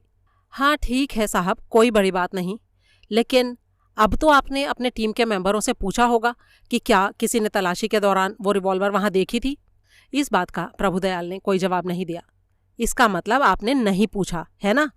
अरे भाई, मुझे एक ही काम थोड़ा ही है, टाइम नहीं मिला मुझे, लेकिन अब पूछ लूंगा, चिंता मत करो तुम, इंस्पेक्टर ने थोड़ा उखड़े स्वर में कहा। सुनील ने इंस्पेक्टर प्रभुदयाल से वो रिवॉल्वर उसे दिखाने की गुजारिश की, जिसे थोड़ी नानुकुर के बाद उसने मान लिया। उसने मेज़ की एक दराज खोलकर रिवॉल्वर निकाली और उसे सुनील के सामने रख दिया। सुनील ने रिवॉल्वर को उठाकर उसे उल्टा पलटा, फिर 3-4 बार उसका घोड़ा दबाकर देखा। हर बार हल्की सी क्लिक की आवाज़ हुई और खाली चेम्बर घूम गया।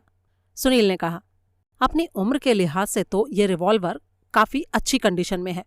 चेम्बर बिल्कुल बिना आवाज़ किए घूमता है और ट्रिगर में तो एक और बड़ी खूबी है, ये बहुत ही हल्का है, ज़रा सा दबाव पड़ते ही खिंच जाता है।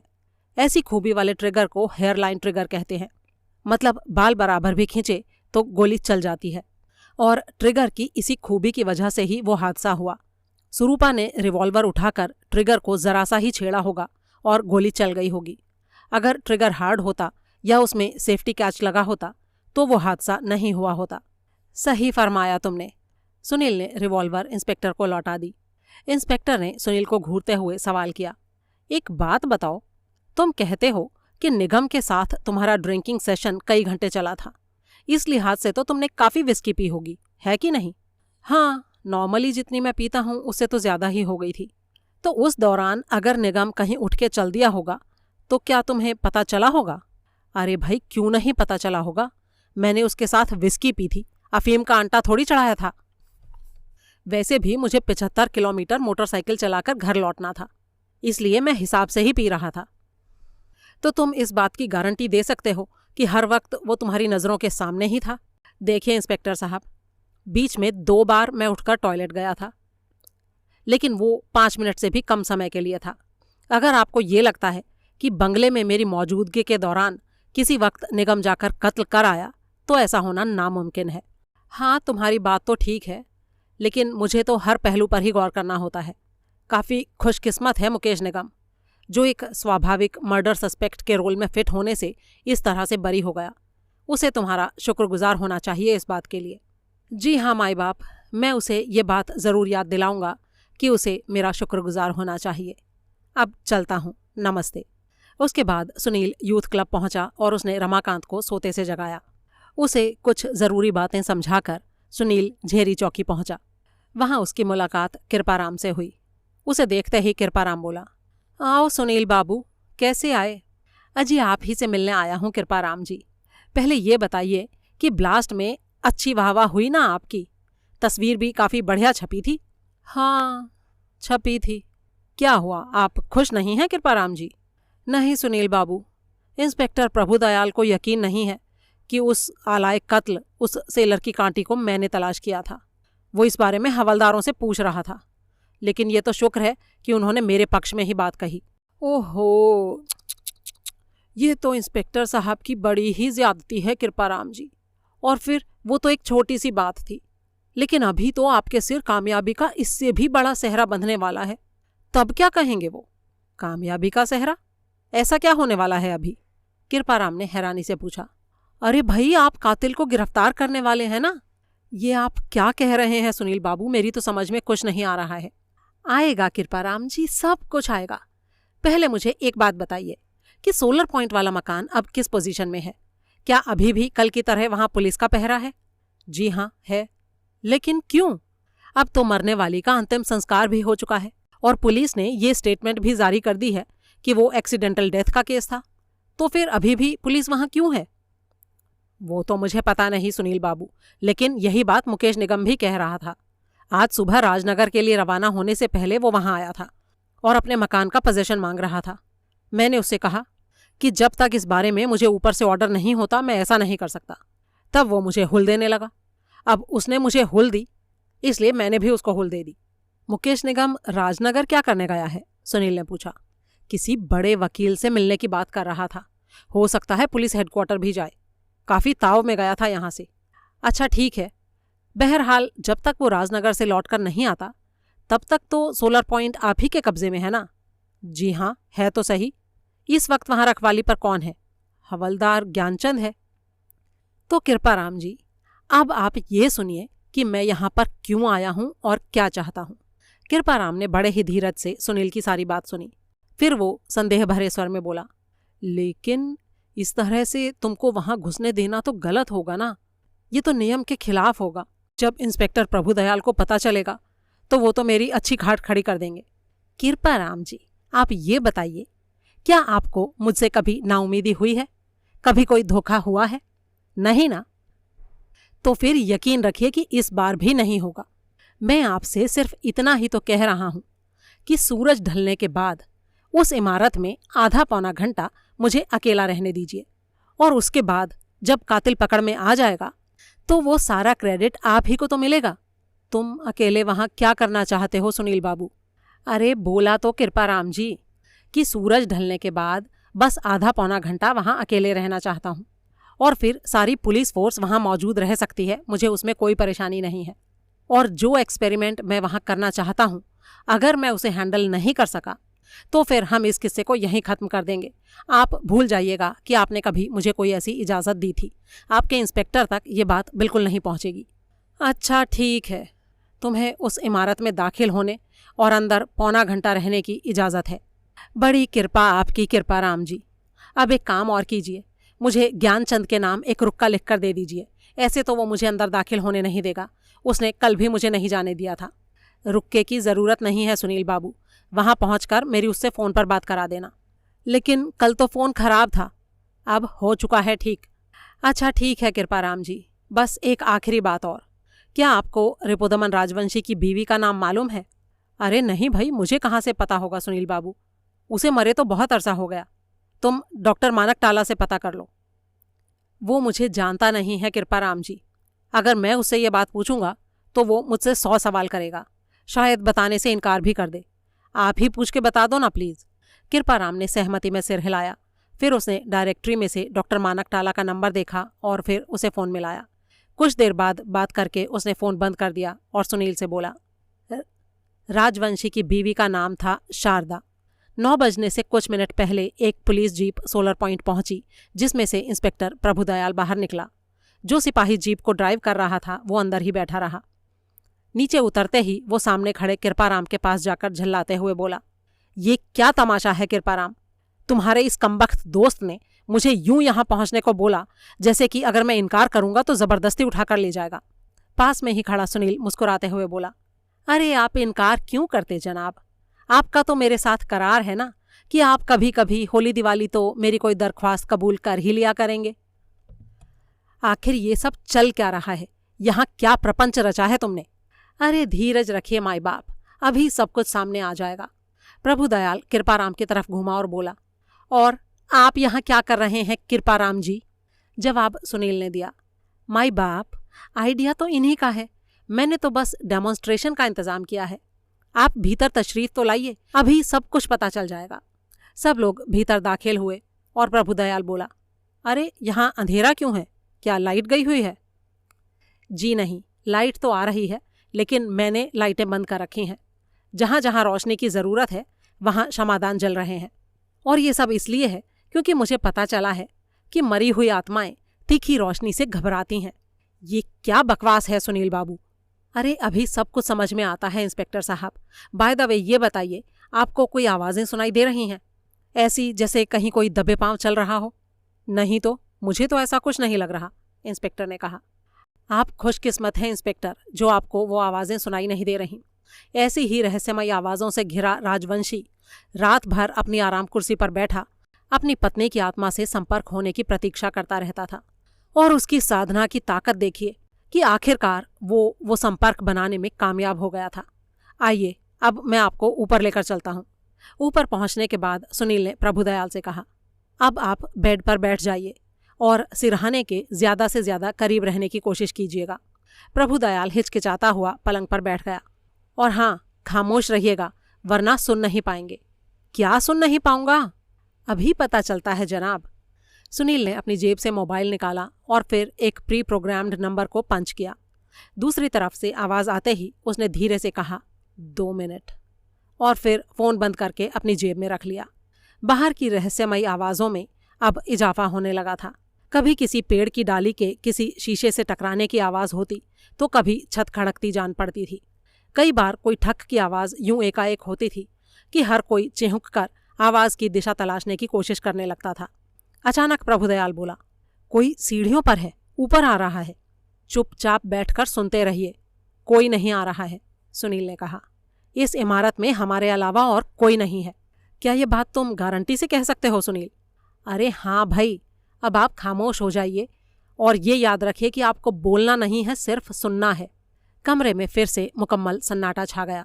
कुछ क्षण बाद एक बारीक सी, बहुत ही धीमी सर सर की आवाज़ हुई जो बाहर से आती आवाज़ों से अलग थी। वो आवाज़ कमरे के भीतर से कहीं आती जान पड़ रही थी। फिर वो फुसफुसाहट शब्दों में तब्दील हो गई। सुनो जी, सुन रहे हो जी? प्रभुदयाल बुरी तरह से चौंक कर उछल पड़ा। ये क्या हो रहा है? श्श, चुपचाप सुनिए बस। इस बार आवाज़ दूसरी दिशा से आई। सुन रहे हो जी, मैं शारदा बोल रही हूँ, आप सुन रहे हैं? फिर मध्यम पढ़ते पढ़ते आवाज़ गायब हो गई। कमरे का वातावरण ब्लेड की धार जैसा पैना हो उठा था। अपने दाएं साइड खड़े कृपाराम का धाड़ धाड़ बजता दिल सुनील को साफ दिखाई दे रहा था। अब आवाज़ कमरे की चारों दिशाओं से आती जान पड़ने लगी। आपको पता है जी, यहाँ कोई विघ्नकारी शक्ति आपको घेरे हुए है, शायद समीर ही। यहाँ मेरा आपके पास आना मुश्किल है, जगह बदल लो, ये घर छोड़ दो। इसके बाद आवाज़ कुछ देर के लिए शांत हो गई, लेकिन कुछ पल बाद फिर से आने लगी। स्वरूपा के पास चले जाओ जी, जल्दी कुछ करो, नहीं तो ये ताकत और प्रबल हो जाएगी। फिर पता नहीं हमारी बात हो पाए या नहीं।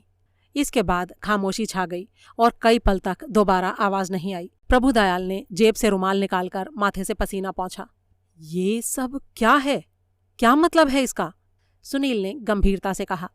इसका मतलब साफ है जनाब। जब मकतूल राजवंशी कहता था कि उसे इस घर में तरह तरह की आवाज़ें सुनाई देती थीं, तो वो गलत नहीं कहता था। 9 साल इस जगह पर रहने के बाद जो अचानक उसने अपना घर बदल लिया था, उसकी वजह अब आपको समझ में आ गई होगी। ऐसा करने के लिए उसे प्रेरित किया गया था। उसे कहा गया था कि उसके नालायक बेटे समीर की वजह से कोई विघ्नकारी शक्तियाँ यहाँ पर सक्रिय हैं जो उसे घेरे हुए हैं, और ये सब सुझाने वाला और कोई नहीं, उसकी मरी हुई बीवी थी। इसलिए उसकी बात ना मानने का तो कोई सवाल ही पैदा नहीं होता था। बीवी ने तो उसे ये तक सुझाव दिया था कि ये जगह छोड़कर उसे कहाँ जाना चाहिए था। राजवंशी सुपरनैचुरल में कितना रुझान रखता था, इस बात को हर कोई यहाँ जानता था। उसका तंत्र मंत्र में यकीन बना हुआ था और वो तंत्र साधना के द्वारा मरी हुई आत्माओं को बुलाने की लगातार कोशिश करता रहता था। ऐसे में जब एक बार उसको अपनी बीवी से बात करने का मौका मिला तो उसका ये समझ लेना स्वाभाविक था कि आखिरकार उसकी साधना सफल हो गई थी और वो अपनी पत्नी से बात कर सकता था। तभी पहले जैसी फुसफुसाहट वाली आवाज़ फिर से आनी शुरू हो गई। सुनील चुप हो गया और उसने औरों को भी खामोश रहने का इशारा किया। सुनो जी, सुन रहे हो जी? मैं आपकी शारदा बोल रही हूँ जी। मुझे मालूम है आप अब स्वरूपा के साथ रहने लगे हैं। मुझे खुशी है कि आपने मेरी बात मानी। आपने स्वरूपा को बेटी माना है ना जी? तो अगर मन से माना है तो कर्म से भी मानो जी। नालायक औलाद का होना ना होना तो एक बराबर होता है। उसके हाथों में अगर दौलत चली गई तो उसकी बर्बादी में कोई कसर बाकी नहीं रह जाएगी जी। सोचना इस बारे में, हैं जी? इसके बाद एक बार फिर से सन्नाटा छा गया। सुनील फुसफुसाया, ये एक ही बार का लगातार डायलॉग नहीं है, कई दिनों की रिकॉर्डिंग है। राजवंशी की मरी हुई पत्नी ने अपने पति को अपना ये हुक्म एक नहीं बल्कि कई किश्तों में जारी किया था। प्रभुदयाल हैरानी से बोला, लेकिन रिकॉर्डिंग? आत्मा की आवाज़ की रिकॉर्डिंग? तभी फुसफुसाहट एक बार फिर से आनी शुरू हो गई। मैं शारदा बोल रही हूँ जी। आप सुन रहे हैं ना जी? स्वरूपा को अपना वारिस बना दो जी। मेरी आत्मा को तभी चैन मिलेगा जब आप मेरी ये इच्छा पूरी कर दोगे जी। स्वरूपा को समीर की जगह मानो और नई वसीयत तैयार करा लो जी। इसके बाद फिर से खामोशी छा गई। तो कृपा निधान, अब आपकी समझ में आ गया होगा कि राजवंशी ने एकाएक नई वसीयत क्यों लिखवाई। ऐसा उसने अपनी बीवी के कहने पर किया था। अपने वकील राजकमल अग्रवाल को राजवंशी ने साफ साफ कहा था कि वो अपनी पत्नी की आत्मा के संपर्क में था और उसकी पत्नी ने ही ये इच्छा जाहिर की थी कि उसकी संपत्ति का बेनिफिशियरी कोई और होना चाहिए था। बीवी की इच्छा के आगे नतमस्तक होकर ही उसने वसीयत स्वरूपा के हक में की थी। प्रभुदयाल हैरानी भरे स्वर में बोला, कमाल है, यकीन नहीं हो रहा। तभी पहले जैसी फुसफुसाहट एकाएक फिर से हुई। अलमारी, वो एंटीक अलमारी, आप नूस की लकड़ी की बड़ी अलमारी, उसी में छुपा है वो राज। इसके बाद आवाज़ फिर पहले की तरह इधर से उधर शिफ्ट होने लगी। अलमारी, अलमारी, जाओ जाओ, जाकर उसे खोलो, तभी तलाश कामयाब होगी। इसके बाद आवाज़ आनी बंद हो गई। कुछ पल सब लोग स्तब्ध खड़े रहे। इसके बाद आवाज़ फिर से नहीं आई। सुनील ने कहा, आपका हुक्म हो तो मैं अलमारी खोलूं या फिर आप खोलेंगे? कृपाराम खोलेगा, प्रभुदयाल ने कहा।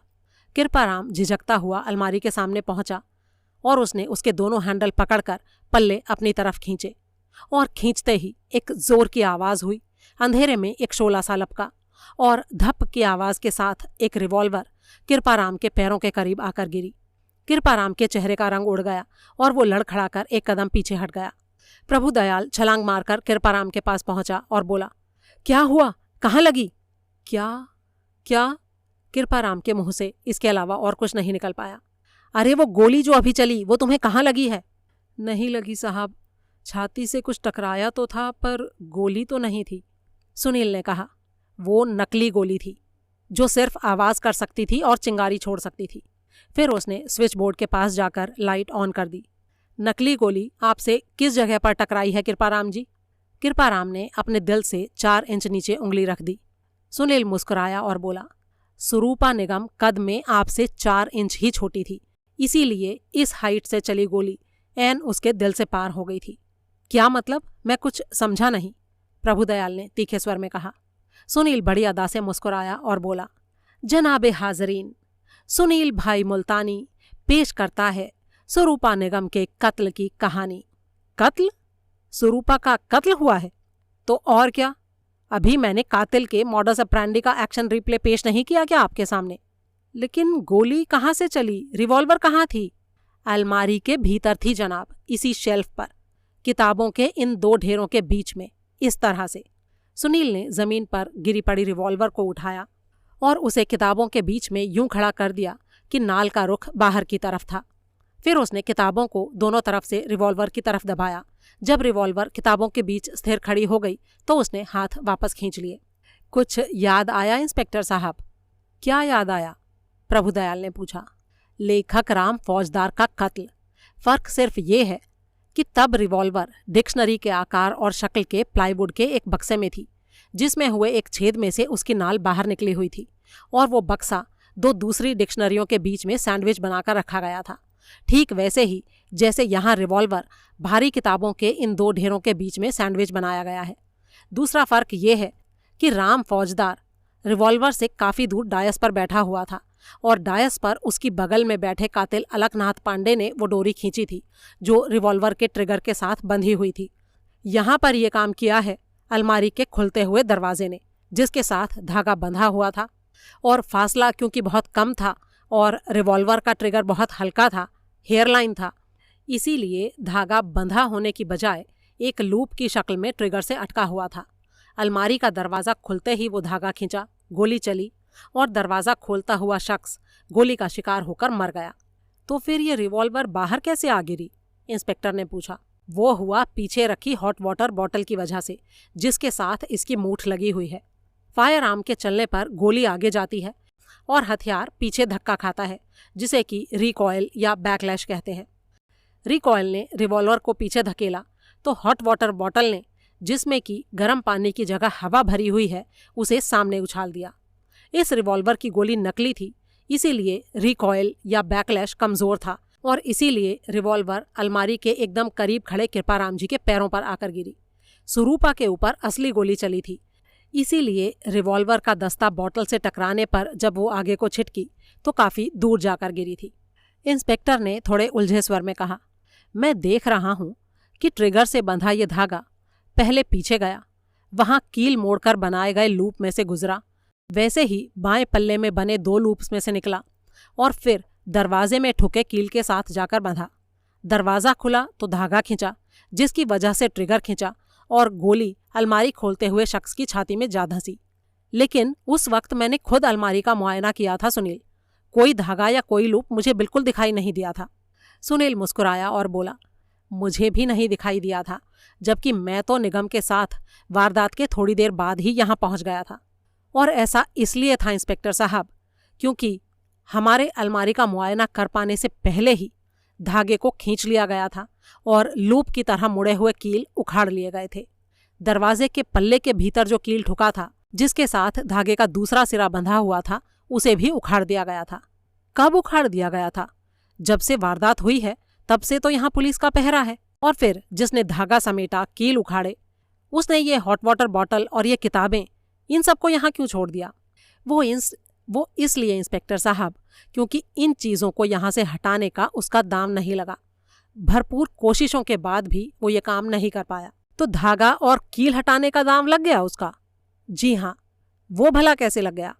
जब धागा और कील हमें यहाँ नहीं दिखे तो इसका मतलब साफ है कि उसका दाम लग ही गया होगा ना। और ये डेथ ट्रैप यहाँ किसी ने फिक्स भी तो किया होगा सुनील। तो ये कब किया, कैसे किया और किसने किया? सुनील ने एक ठंडी सांस ली और बोला, कब किया का जवाब तो आसान है। तब किया जबकि इमारत के मौजूदा 2 बाशिंदे पूरा दिन यहाँ नहीं थे। सुरूपा और सरस्वती दोनों मुकेश निगम के साथ परसों सुबह यहाँ से राजनगर गई थीं और निगम के बिना शाम को 6 बजे के बाद किसी समय वापस लौटी थीं। तो परसों पूरे दिन में किसी भी टाइम ये डेथ ट्रैप यहाँ पर सेट किया जा सकता था। दूसरी बात, डेथ ट्रैप सेट करने वाले को पता था कि सुरूपा जब से यहाँ रहने आई थी इस अलमारी के ही पीछे पड़ी हुई थी। इसीलिए जो रूहानी आवाज़ अभी हमने सुनी वो सुरूपा का ध्यान अलमारी की तरफ ही खींच रही थी और उसकी तलाश की कामयाबी के हवाले से उसे अलमारी खोलने को प्रेरित कर रही थी। तीसरी बात, जिस रिवॉल्वर से सुरूपा पर गोली चली वो रिपुदमन राजवंशी की थी और जाहिर है कि ये ट्रैप सेट करने वाले को पता था कि राजवंशी उस रिवॉल्वर को कहाँ रखता था। तो इंस्पेक्टर साहब, इतनी सारी बातों को जानने के बाद भी क्या आपको ये नहीं सोचता कि सुरूपा की जान लेने के लिए ये डेथ ट्रैप यहाँ किसने सेट किया? सूझ रहा है मिस्टर सुनील, वो बात मेरी समझ में साफ आ रही है, लेकिन वो रूहानी आवाज़ें जो अभी हमने सुनी, उनका क्या राज है? उनका राज तो बहुत ही मामूली है माई बाप, और वो ये कि वो रूहानी नहीं बल्कि इंसानी आवाज़ें थीं जो एक खास वायरलेस सिग्नल के जरिए यहाँ ब्रॉडकास्ट की गई थी। मैं आपको थोड़ा खुलकर समझाता हूँ। झेरी गांव में साहब राम बारिया नाम का एक वायरलेस एक्सपर्ट रहता है। उसकी अपने घर में एक वेल इक्विप्ड वर्कशॉप है और वो एक लंबे अरसे से माइक्रोशॉर्ट वेवलेंथ्स को पकड़ने के लिए एक्सपेरिमेंट्स कर रहा है। ऐसी ही किसी वेवलेंथ पर प्रसारित होती आवाज़ें इत्तफाक से एक रात उसके वायरलेस की पकड़ में आ गई थी। उसने उस वेवलेंथ को पकड़ लिया था और भविष्य में जब भी वैसी आवाज़ें उसे फिर से सुनाई दी, उसने उनको रिकॉर्ड कर लिया था। पकड़ी गई रिकॉर्डिंग्स की किस्म से वो समझ सकता था कि वो किसी वायरलेस स्टेशन का कोई प्रोग्राम तो नहीं ही हो सकता था। मैंने जब वो रिकॉर्डिंग सुनी तो मैं तुरंत समझ गया कि वो वही आवाज़ें थीं जो राजवंशी के कहने के अनुसार उसे अक्सर सुनाई देती थीं। वो आवाज़ें असल में ट्रांसमिशन थीं। तो अब सवाल ये था कि उनको सुनाई देने के लिए सुनने वाले के करीब ही कहीं रिसीवर भी होने चाहिए थे। उसके बाद तो बस यहाँ की बारीक तलाशी ने ही इस बात की तस्दीक कर दी। यहाँ जगह जगह पर माइक्रो मिनी रिसीवर्स छुपे हुए हैं इंस्पेक्टर साहब। आपने अभी जो आवाज़ें सुनी थी वो ऐसे ही रिसीवर्स के जरिए सुनी थी और उनको सुनाया था मेरे कहने पर अपनी वर्कशॉप से साहब राम बारिया ने, जिसके पास ये सारी रिकॉर्डिंग्स पहले से ही उपलब्ध थीं। अब आप समझ गए होंगे कि स्वरूपा क्यों आधी रात को उठकर अचानक अलमारी खोलने जा पहुंची थी। वायरलेस ट्रांसमिशन के जरिए उसे वो आइडिया सरकाया गया था और उसी के ऊपर वो अमल कर रही थी। इंस्पेक्टर ने थोड़े उलझे स्वर में कहा, लेकिन एक बात और है सुनील, तुम शाम से आधी रात के बाद तक मुकेश निगम के साथ ही थे। न सिर्फ उसके साथ थे बल्कि उसकी वर्कशॉप में भी उसके साथ थे। और अगर उस वक्त वो ट्रांसमिशन कर रहा था तो वो ट्रांसमिशन सिर्फ उसकी वर्कशॉप से ही हो सकता था। तो तुम्हारे सामने वो ट्रांसमिशन कैसे कर सका होगा? जो कुछ उसने यहाँ स्वरूपा के सुने जाने के लिए बोला वो वहाँ से तुम्हें क्यों नहीं सुनाई दिया? वो इसलिए इंस्पेक्टर साहब क्योंकि उसने मेरे कानों पर हेडफोन लगा दिया था और उस हेडफोन के जरिए मुझे सिर्फ अनजानी भाषाओं का वो अनजाना म्यूजिक सुनाई दे रहा था जो निगम मुझे सुनाना चाहता था। सिर पर हेडफोन लगा होने की वजह से मुझे बाहरी आवाज़ें नहीं सुनाई दे सकती थीं। फिर दूसरी बात, हमारे बीच में एक आधा खिंचा हुआ पर्दा भी था जिसके पीछे वो कभी मुझे दिखाई देता था और कभी नहीं दिखाई देता था। तीसरी बात यह थी कि उसे जो भी बोलना था वो फुसफुसाकर बोलना था, इस तरह से कि जनाना और मर्दाना आवाज़ में फ़र्क ना किया जा सके। इन्हीं सारी बातों की वजह से स्वरूपा के लिए वो निर्देश ट्रांसमिट करते समय मैंने ना उसे देखा और ना ही सुना। लेकिन वो ट्रांसमिशन हेडफोन के जरिए तुम्हें भी तो सुनाई दे सकता था। नहीं सुनाई दे सकता था इंस्पेक्टर साहब। यहाँ पर जो रिसीवर उसने छुपाए हुए थे उनके लिए उसने एक खास फ्रीक्वेंसी छांटी हुई थी। यहाँ के जो रिसीवर हैं वो सिर्फ उस खास फ्रीक्वेंसी को ही रिसीव करने के लिए ट्यून्ड थे। वो फ्रीक्वेंसी नीचे मौजूद रेडियो पर भी नहीं सुनी जा सकती थी जो कि निगम ने खास तौर से राजवंशी के लिए बनाया था। मेरे कानों पर जो हेडफोन लगे थे उनका कंट्रोल मेरे हाथ में नहीं था, निगम के हाथ में था। इसीलिए मैं सिर्फ वही फ्रीक्वेंसी सुन सकता था जो वो मुझे सुनने देता। तब तो सुनील, एक तरह से देखा जाए तो ऐन तुम्हारी नाक के नीचे वो अपनी बीवी का कत्ल करने में कामयाब हो गया। बिल्कुल सही फरमाया आपने इंस्पेक्टर साहब, यही उसके भेजे का कमाल था। मैं सपने में भी नहीं सोच सकता था कि बतौर मेज़बान वो मेरी खातिर नहीं कर रहा था, बतौर कातिल वो मुझे यूज़ कर रहा था। लेकिन अगर तुम उसे नहीं मिले होते या मौसम खराब होने के बावजूद तुम वहां से निकल लेते, तब वो क्या करता? तब वो किसी और को बुला लेता। वो इस इलाके का बहुत पुराना बाशिंदा है। बहुत से लोग उसे जानते हैं यहाँ, और उनमें से भी ऐसे कई होंगे जो ड्रिंक करते होंगे और कभी कभार उसके साथ बैठकर ड्रिंक्स में शिरकत भी करते होंगे। तो ऐसे किसी आदमी को अगर ड्रिंक और डिनर के लिए बुलाया जाए तो क्या वो मना करेगा? वो तो दौड़ के आएगा। अगर एक नहीं आएगा तो कोई दूसरा आएगा। प्रभुदयाल ने एक ठंडी सांस ली और बोला, हाँ, बात तो तुम्हारी सही है, लेकिन तुम्हारा आना उसके लिए और ज़्यादा फायदे का सिद्ध हुआ। उसकी एलिबाई के तौर पर जैसा एतबार मैंने तुम्हारा किया वैसा किसी और का शायद नहीं कर पाता। ये तो उसकी खुशकिस्मती थी जो परसों रात एलिबाई के लिए तुम उसे मिल गए। अच्छा, लेकिन ये बताओ कि यहाँ अलमारी में से धागा और कील उसने कब हटाए? तुम तो हर पल उसके साथ थे। जी हाँ इंस्पेक्टर साहब, हर पल उसके साथ था। फिर भी वो आदमी करतब कर गया। ऐन मेरी नाक के नीचे से अलमारी में से धागा और हुक निकालने में वो कामयाब हो गया। असल में हुआ क्या कि वो मेरे साथ ही यहाँ आया था। लाश देखकर उसने ऐसे ड्रामा किया जैसे बेहोश होकर गिरने वाला हो। उस वक्त उसने सहारे के लिए अलमारी के शेल्फ को थाम लिया था और बड़े ही डरे हुए भाव में हे भगवान करने लगा था। उस वक्त मेरा ध्यान पूरी तरह से लाश की तरफ था।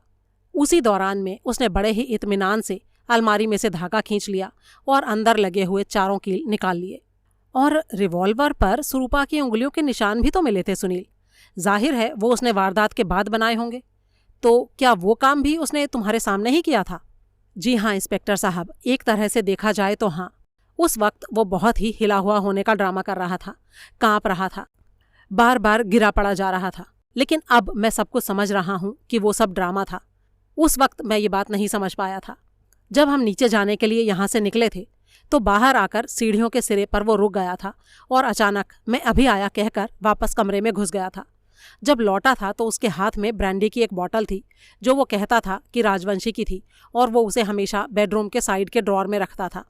मुझे ये बात पूरी तरह से काबिले एतबार लगी थी क्योंकि पहले सरस्वती ने मुझे बताया था कि राजवंशी ड्रिंक करना छोड़ चुका था, लेकिन दवा के तौर पर कभी कभी थोड़ी बहुत ब्रांडी पी लेता था।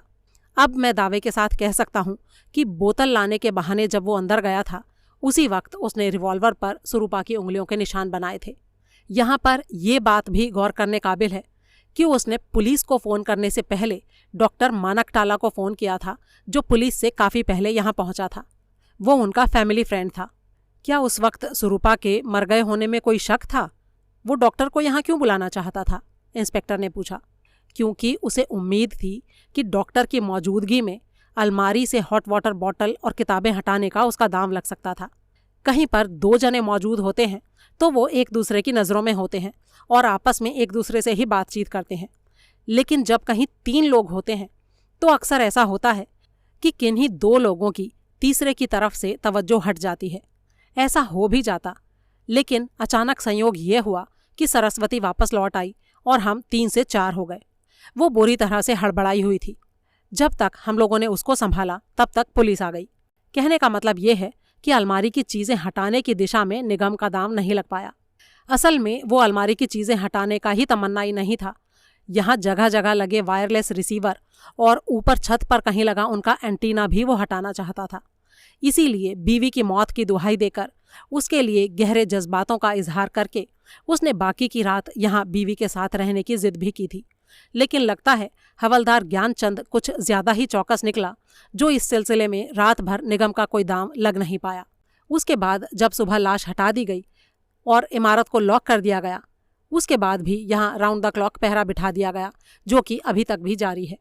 तब तो इसका मतलब यह हुआ सुनील कि वो एंटीना और वो रिसीवर अभी भी यहीं होंगे। जी हाँ, यकीनन। कृपाराम, हवलदार को भी बुलाओ और उन चीज़ों की तलाश शुरू करो फौरन। नीचे सिटिंग रूम से शुरुआत करो, जाओ। भारी कदमों से चलता कृपाराम वहां से रुखसत हो गया। पीछे से प्रभुदयाल ने कहा, और रिवॉल्वर के बारे में तुम क्या कहते हो? मैंने अपने आदमियों से पूछा था। वो दावे के साथ कहते हैं कि उन्होंने इस अलमारी में या कहीं और कोई रिवॉल्वर नहीं देखी थी। जी हाँ इंस्पेक्टर साहब, मेरा भी यही ख्याल है कि रिवॉल्वर यहाँ नहीं थी। पुलिस की तलाशी में वो पुलिस की नज़रों में ना आया होता, ऐसा मुमकिन नहीं लगता। इस बात का सिर्फ एक ही मतलब हो सकता है कि रिवॉल्वर निगम फार्म पर थी। यहाँ से शिफ्ट करते समय अपने सामान के साथ राजवंशी ज़रूर उसे अपने साथ ले गया होगा। वो 1 साल से निगम फार्म पर रह रहा था। इतने लंबे अरसे में वहाँ रिवॉल्वर का निगम की जानकारी में आ जाना कोई बड़ी बात नहीं थी। राजवंशी के मरने के बाद निगम ने उसे अपने कब्जे में कर लिया होगा और आगे इस तरह से उसका इस्तेमाल किया। अब ये बात भी दिन की तरह साफ है कि रिवॉल्वर में एक ही गोली क्यों थी और वो इकलौती गोली हैमर के सामने वाले चेंबर में क्यों थी। अलमारी खोली जाने पर धागा खींचने से एक ही बार गोली चल सकती थी।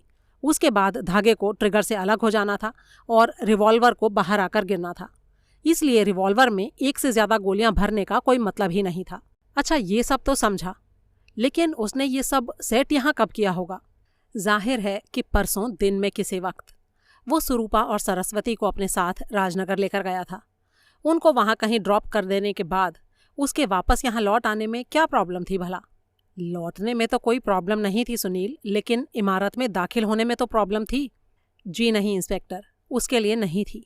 बहुत अरसा पहले एक बार झेरी में सरस्वती ने उसको स्थायी रूप से मिली हुई यहाँ के पिछले दरवाजे की जो चाबी खोई थी, मेरा दावा है कि वो उसने खोई नहीं थी बल्कि उसके पास से चुराई गई थी।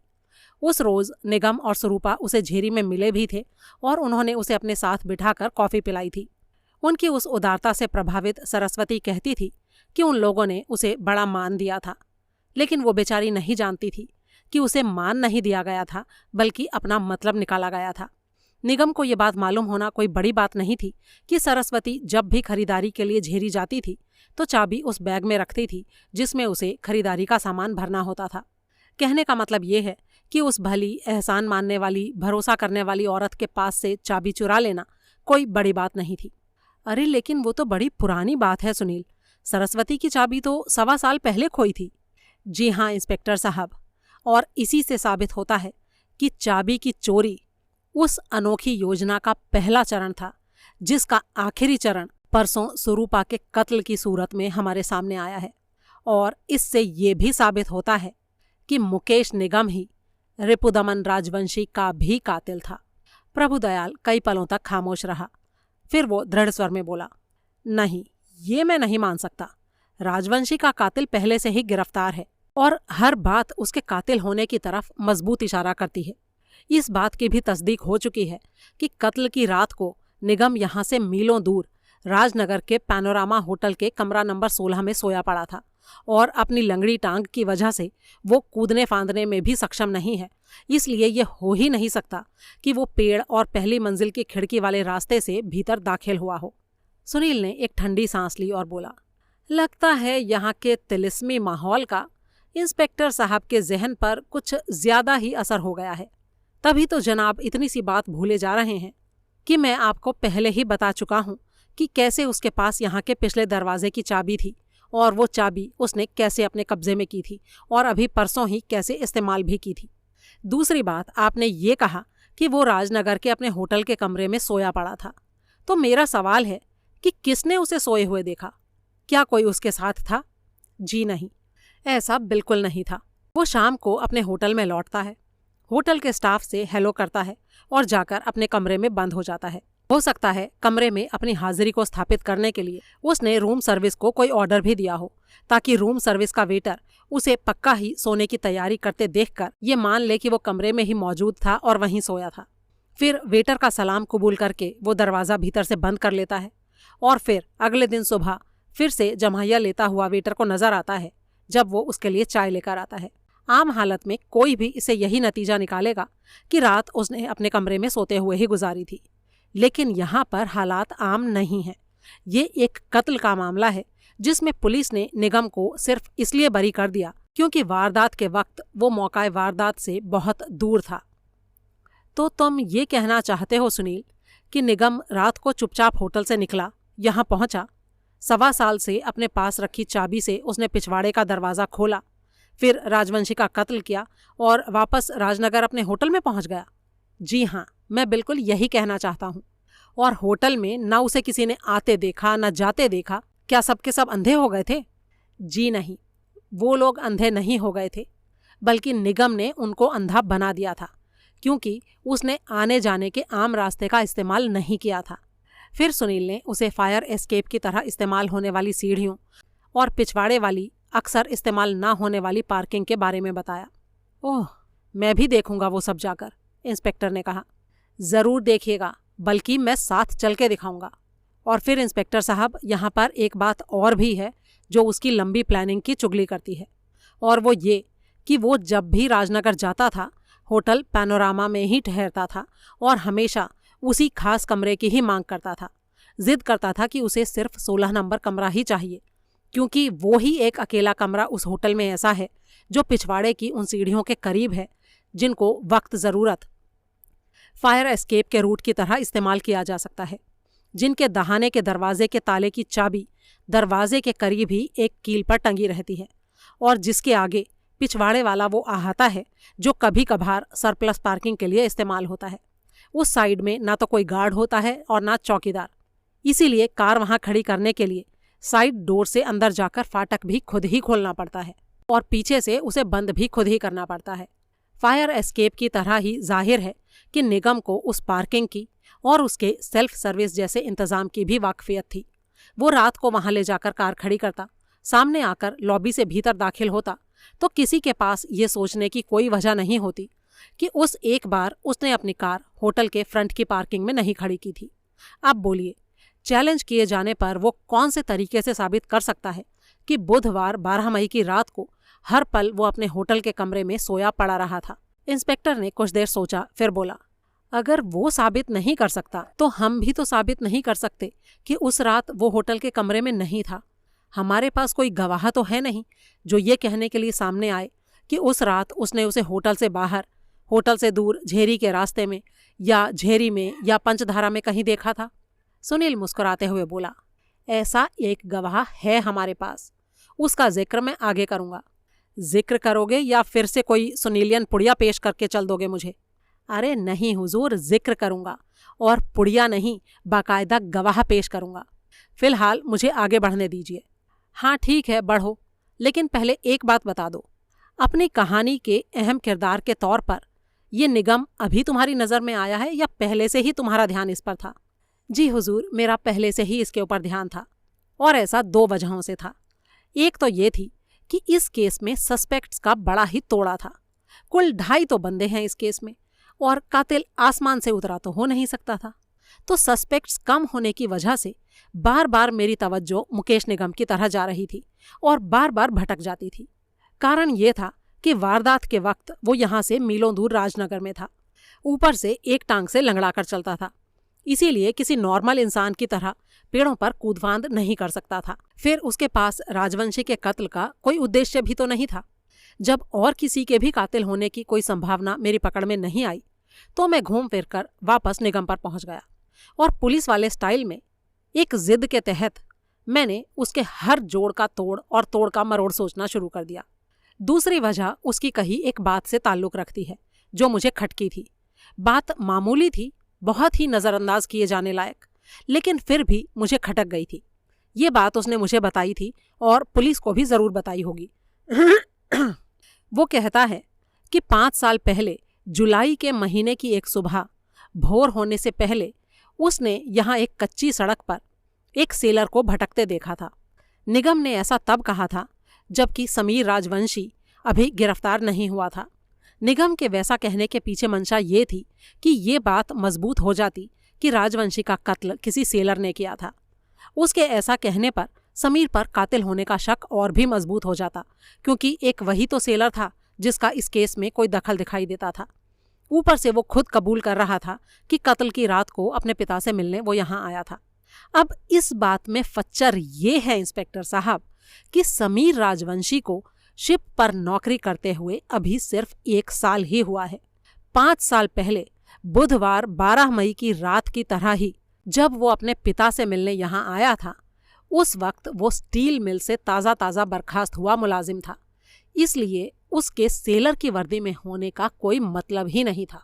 सेलर का बहुरूप धरने की उसके पास कोई वजह ही नहीं थी। उस वक्त ये कहकर इस बात को आई गई कर दिया गया था कि वो सेलर समीर नहीं हो सकता था तो कोई और होगा, लेकिन समुद्र से इतनी दूर इस तन्हा जगह के करीब, जो कि कोई आम रास्ता भी नहीं था और जहां एक ही शख्स रहता था, तो किसी और सेलर का, और वो भी इतनी सुबह सवेरे, भला क्या काम था? मेरी अक्ल ने जवाब दिया कि नहीं, कोई काम नहीं था। तो फिर निगम ने सेलर का जिक्र क्यों किया? और इसका जवाब था कि वो बतौर कातिल समीर राजवंशी के ऊपर फोकस बना हुआ देखना चाहता था। अब अगर वो ऐसा चाहता था तो इसका मतलब ये था कि उसको ये खबर थी कि राजवंशी का इकलौता बेटा उन दिनों शिप की नौकरी कर रहा था और बुधवार आधी रात के करीब, रात के अंधेरे में वो अपने पिता से मिलने आने वाला था। अब सवाल ये है कि उसे ये खबर कैसे थी? ये था उस चिट्ठी की वजह से जो समीर ने अपने पिता को लिखी थी, जिसमें उसने अपने पिता को खबर की थी कि मंगलवार सुबह उसका जहाज राजनगर बंदरगाह पर लगने वाला था और बुधवार रात को मुलाकात के लिए और पैसे लेने के लिए वो अपने पिता के पास पहुंचने वाला था। अपने रूटीन के मुताबिक शनिवार को सुबह खुद डाकिये के पास जाकर राजवंशी ने वो चिट्ठी हासिल की। उसको पढ़ने के बाद ही उसने निगम को यह हुक्म दिया कि वो आनन फानन राजनगर उसके बैंक में पहुंचे और लाख रुपए की रकम निकलवा कर लाए।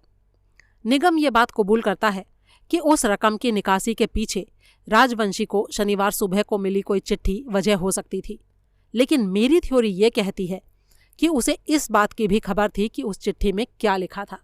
वो जानता था कि समीर अग्रणी नाम के शिप पर सेलर की नौकरी करता था और बुधवार रात को अपने पिता से लाख रुपए मांगने आने वाला था। इतना सब कुछ वो चिट्ठी पढ़े बिना नहीं जान सकता था। यहाँ मेरा ये कहना है कि या तो किसी तरीके से उसका चिट्ठी पढ़ने का दांव लग गया था, या फिर राजवंशी ने जब वो चिट्ठी फाड़कर फेंकी तो उसने उसके फटे हुए टुकड़े बीन लिए और उनको जोड़ जोड़कर वो तहरीर पढ़ ली। बहरहाल उस जानकारी से लैस होने के बाद ही उसने इस बात पर फोकस बनाने की कोशिश की कि राजवंशी का कातिल कोई सेलर था जो 5 साल पहले भी उधर देखा गया था। उसके पास ये जानने का कोई साधन नहीं था कि शिप की नौकरी में समीर को सिर्फ 1 साल ही हुआ था। यहाँ ये बात भी गौर करने लायक है कि वो कहता है कि उसे नहीं पता था कि राजवंशी का कोई बेटा भी था। मेरा कहना है कि निगम को ये बात बराबर मालूम थी और इसीलिए उसने कत्ल का इल्ज़ाम समीर पर थोपने का इरादा किया था और इसीलिए उसने समीर की पिछली विजिट का लंबा इंतजार किया था। उसके पास कत्ल का उद्देश्य क्या था? इंस्पेक्टर प्रभुदयाल ने पूछा। एक ही उद्देश्य है इंस्पेक्टर साहब, और वो है राजवंशी की दौलत को हथियाना। आपकी जानकारी के लिए बता दूं कि अपने बीज के बिजनेस से वो कोई खास पैसा नहीं कमा रहा था। दूसरी बात, उसके पिता के टाइम से ही निगम फार्म गिरवी पड़ा हुआ है। तीसरी बात, उसका लाइफस्टाइल बहुत ही खर्चीला है। डेली ड्रिंकर है, घर में भी घर से बाहर भी उम्दा किस्म की विस्की पीता है। परसों रात उसने मुझे शिवाज रीगल पिलाई थी। उसके घर में मेड है, कुक है जो बड़े होटल के शेफ का असिस्टेंट रह चुका है और उसके लिए मोटा खर्चा कराने वाली डिशेस बनाता है। चौथी बात, जो थोड़ी बहुत कमाई बीजों से उसे होती है उसमें भी जरूर कोई ग्रहण लगा हुआ है जिससे वो खुद को कर्जे की अदायगी में असमर्थ पाता है। ठीक है, ये सब तो हम पता कर लेंगे, लेकिन राजवंशी की दौलत उसके हाथ कैसे आ सकती थी भला? प्रभुदयाल ने प्रश्न किया। सीधे से तो नहीं आ सकती थी इंस्पेक्टर साहब, लेकिन मैंने कहा ना, इस बारे में उसकी कई चरणों में अमल में आने वाली एक लंबी बड़ी योजना थी। उसी योजना का एक चरण था सुरूपा से शादी करना। यहाँ हर कोई ये कहता है कि निगम का शादी का कोई इरादा नहीं था, फिर भी वो अचानक तैयार हो गया। तो वो इसलिए तैयार हो गया कि सुरूपा से उसकी शादी उसकी योजना का एक अहम हिस्सा थी। लेकिन अगर सुरूपा शादी से इनकार कर देती तो? आम हालात में तो कर ही देती इंस्पेक्टर साहब, क्योंकि निगम उससे उम्र में बहुत बड़ा था और देखने बहलने में भी बस यूं ही था। लेकिन उन दिनों सुरूपा की भी एक प्रॉब्लम थी जो निगम से शादी करने से ही हल हो सकती थी। वो जज्बाती तौर पर राजवंशी से बंधी हुई थी, उसके एहसानों के बोझ तले दबी थी और किसी भी तरीके से उन एहसानों का बदला चुकाना चाहती थी। वो महसूस करती थी कि अपने पिता के समान राजवंशी की जिंदगी के आखिरी पड़ाव में उसे उनके करीब रहना चाहिए था। निगम से उसे कोई सरोकार नहीं था, ना ही उसने कभी उसे अपना पति माना। लेकिन जो वो चाहती थी, निगम से शादी करके उसे वो हासिल हो रहा था, इसीलिए उसने शादी के लिए हाँ कर दी। लेकिन सुनील, सुरूपा राजवंशी की वारिस तो थी ही नहीं, तो निगम क्या शादी में लाखों करोड़ों का दहेज मिलने की उम्मीद कर रहा था जो उसे नहीं मिला? जी नहीं इंस्पेक्टर साहब, सुरूपा से शादी करना वो सीढ़ी थी जो उसकी राजवंशी की दौलत तक पहुंच बनाती थी। सुरूपा राजवंशी की वारिस ना थी और ना हो सकती थी, लेकिन उसके बावजूद भी आपने देखा नहीं कि कैसे विलक्षण तरीके से उसने वो हालात पैदा कर दिए जिनमें राजवंशी ने अपनी वसीयत बदल दी और सुरूपा को अपना वारिस बना दिया। तो इसका मतलब तो ये हुआ सुनील कि उसका शुरू से ही अपनी पत्नी का भी कत्ल करने का इरादा था। जी हाँ इंस्पेक्टर साहब, लगता तो ऐसा ही है। कत्ल का इरादा था तो ऐसी चतुराई से करने का था कि वो कत्ल लगता ही नहीं। अगर कत्ल लगता भी तो उसके हाथों हुआ नहीं लगता, तभी तो वो राजवंशी की वसीयत के जरिए बीवी के हाथ में आई दौलत का मालिक बन पाता। एक बात और मुझे समझ में नहीं आई सुनील, राजवंशी के कत्ल को अंजाम देने में उसने इतने साल लगाए, तो बीवी के मामले में इतनी जल्दबाजी क्यों की? वो इसलिए हुजूर, क्योंकि बीवी उसका साथ छोड़ के भागी जा रही थी। राजवंशी की मौत के साथ ही वो बंधन टूट गया था जो सुरूपा को निगम के साथ जोड़े हुए था। वो निगम से तलाक लेने का फैसला कर भी चुकी थी और यहाँ आकर रहना शुरू करके इस दिशा में पहला कदम उठा भी चुकी थी। कल ही वो तलाक की अर्जी दाखिल करने वाली थी और उसके साथ ही निगम की उसका इकलौता वारिस होने की हैसियत खत्म हो जाने वाली थी। अच्छा ठीक है, समझ गया। अब राजवंशी के कत्ल पर वापस आओ। निगम को ये कैसे मालूम था कि राजवंशी ने कोई नई वसीयत की थी? उसे इस बात की गारंटी कैसे मिली कि जो आइडिया वायरलेस के जरिए उसने राजवंशी को सरकाया था उसने उसके ऊपर अमल किया भी था या नहीं? सुनील मुस्कुराया और बोला, वो उसे पिछले रिकॉर्ड से मालूम था। जब राजवंशी को पहले उसने घर बदलने का आइडिया दिया था तब भी तो राजवंशी ने उस पर तुरंत अमल किया था। अरे वो अमल तो सामने नजर आ रहा था। वसीयत की उसे क्या गारंटी थी कि वो बदल ही दी गई थी? अब इंस्पेक्टर साहब, असली बात तो आप निगम से ही पूछना, वो ही बताएगा। वैसे वो गारंटी कई तरीकों से मुमकिन थी। मसलन वसीयत हो जाने के बाद वो शुभ समाचार राजवंशी ने सुरूपा को दिया हो सकता है और सुरूपा ने उस बाबत आगे निगम को बताया हो सकता है, या फिर निगम ने चोरी छिपे सुन लिया हो सकता है। उसने वसीयत का कोई रफ ड्राफ्ट भी देखा हो सकता है। उसने वकील के दफ्तर तक राजवंशी का पीछा किया हो सकता है। और 100 बातों की एक बात, रात को शारदा ने हमेशा की तरह फुसफुसाते हुए पूछा हो सकता है, क्यों जी, नई वसीयत कर दी आपने जी? इंस्पेक्टर प्रभुदयाल मुस्कुराया और बोला, आखिरी वाली बात में ज्यादा दम है। बहरहाल नई वसीयत हो जाने के बाद उसकी योजना का अगला कदम था वसीयत करने वाले को जन्नत नशीन करना। जी हाँ इंस्पेक्टर साहब, और ये काम उसे इस तरीके से करना था कि खुद वो शक के दायरे में बिल्कुल न आने पाए। उसने बड़े ही सब्र के साथ इस काम के लिए मुनासिब घड़ी आने का इंतजार किया। वो घड़ी आई 8 मई शनिवार को सुबह उस चिट्ठी की सूरत में जिसे पढ़ने के बाद राजवंशी ने उसे बैंक से लाख रुपए निकलवाने भेजा। उस चिट्ठी से ही उसने जाना कि राजवंशी का सेलर बेटा बुधवार रात को उससे मिलने आ रहा था। राजवंशी द्वारा रकम निकलवाने के बाद ये पक्का हो गया कि वो बेटे से मिलने को तैयार था। अब अपनी योजना के मुताबिक निगम को सिर्फ ये स्थापित करना था कि सेलर बेटा बुधवार आधी रात को यहाँ पहुंचा था। उसकी अपने पिता से भयंकर तकरार हुई, जिसके दौरान आपे से बाहर होकर उसने कांटी से अपने पिता को जान से मार डाला। शनिवार जब वो चेक भुनाने राजनगर गया था तो लौटती बार बंदरगाह की हार्डवेयर शॉप से कांटी उसने चुराई थी। कांटी खरीदने की नादानी वो नहीं कर सकता था, क्योंकि कत्ल के बाद जब ये बात सबके सामने आती कि कत्ल कांटी से हुआ था तो निगम को कांटी बेचने वाले सेलर को उसके सेलर ना होने की वजह से उसकी याद आ सकती थी और वो ये बात आगे प्रेस या पुलिस तक पहुंचा सकता था। फिर खुद को शक से बरी रखने के लिए निगम मंगलवार को ही घर से निकल गया और जाकर पैनोरामा के अपने 16 नंबर कमरे में स्थापित हो गया। अगले रोज रात को होटल में अपनी मौजूदगी सबके निगाहों में ला चुकने के बाद वो फायर एस्केप की सीढ़ियों के रास्ते वहां से बाहर निकला, कार में सवार हुआ और झेरी के लिए रवाना हो गया। अब यहाँ पर उस गवाह का रोल आता है जिसके बारे में मैंने कहा था कि मैं उसका आगे जिक्र करूँगा। आपको याद होगा कि आपकी मेहरबानी से पुलिस हेडक्वार्टर में समीर राजवंशी से मेरी जो मीटिंग हुई थी उसमें उसने कहा था कि बुधवार रात को अपनी मंजिल पर पहुंचने के लिए वो सुंदरवन के रास्ते पर पहुंचा ही था कि पीछे से एक कार आई थी और ड्राइवर ने खुद ही उसे लिफ्ट ऑफर की थी। राजवंशी के कत्ल की खबर अखबार में छप जाने के बाद और पुलिस की इस अपील के बाद कि उस रात झेरी से पंचधारा के रास्ते में किसी ने किसी सेलर को देखा हो तो वो सामने आए, उसके बावजूद भी कोई सामने नहीं आया था।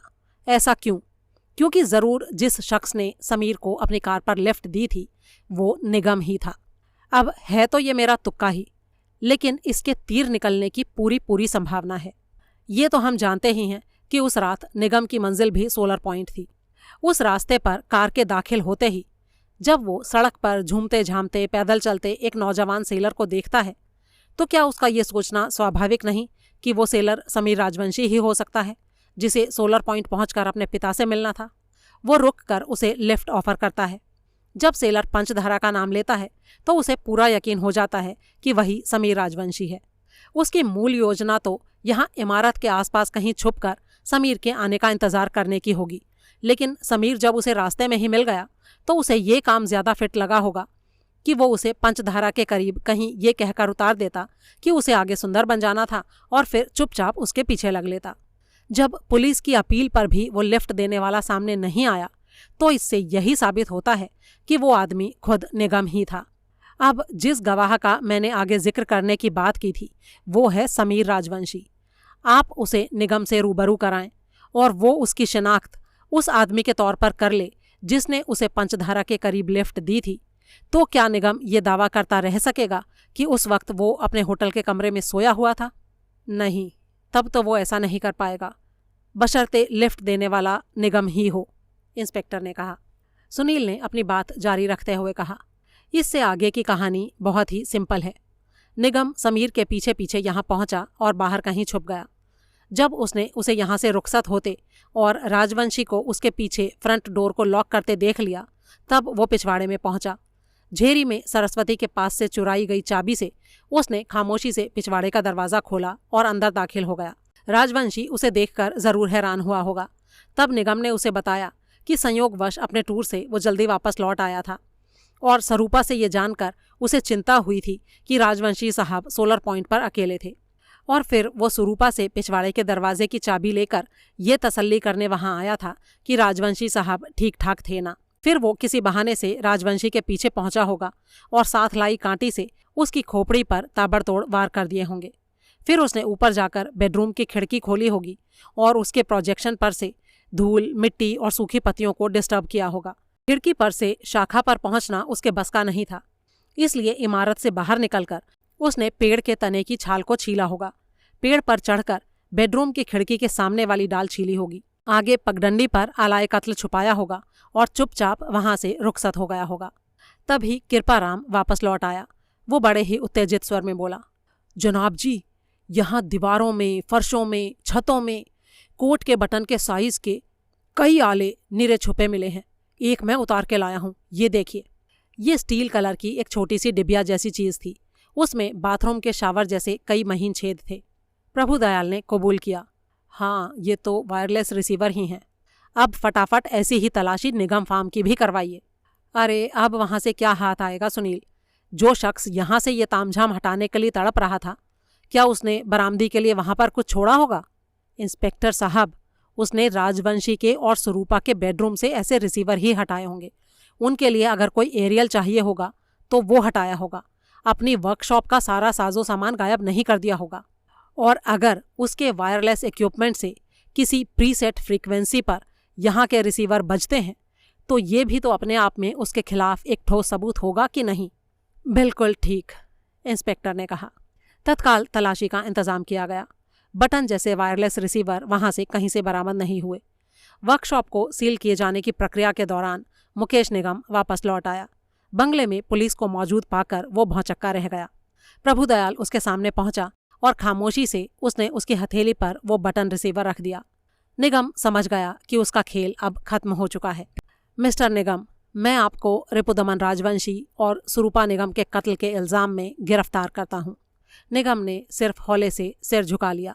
जब उसे समीर राजवंशी के सामने लाया गया तो समीर ने निस्संकोच उसे उस आदमी की सूरत में पहचाना, बुधवार 12 मई की रात को, जिसने बिना मांगे उसे लिफ्ट दी थी। उसके बाद अपने विस्तृत बयान में निगम ने खुद बताया कि वो रेस का पुराना रसिया था और राजनगर का उसका चक्कर हमेशा बिजनेस के लिए ही नहीं होता था। कई बार वो सिर्फ रेस खेलने के लिए ही इस उम्मीद के साथ राजनगर जाता था कि एक दांव लग जाने से ही उसके वारे न्यारे हो सकते थे। ये सिलसिला कई सालों से चल रहा था, जिसकी वजह से कर्जा चुका पाने की स्थिति में पहुंचना तो दूर, वो और ज़्यादा कर्जाई होता चला जा रहा था।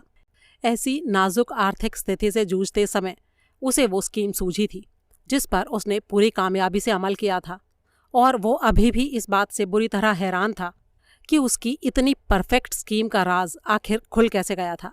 राजवंशी के कत्ल के बाद उसने उसकी जेबें खाली क्यों की थीं, ताकि ये समझा जाता कि नगद रकम के अलावा और भी कोई कीमती सामान उसकी जेबों में था जिसे कातिल ने कत्ल के बाद कब्जा लिया था। पाइप और तंबाकू का पाउच भी क्यों लिया था उसने? असल में वो भारी टेंशन में था।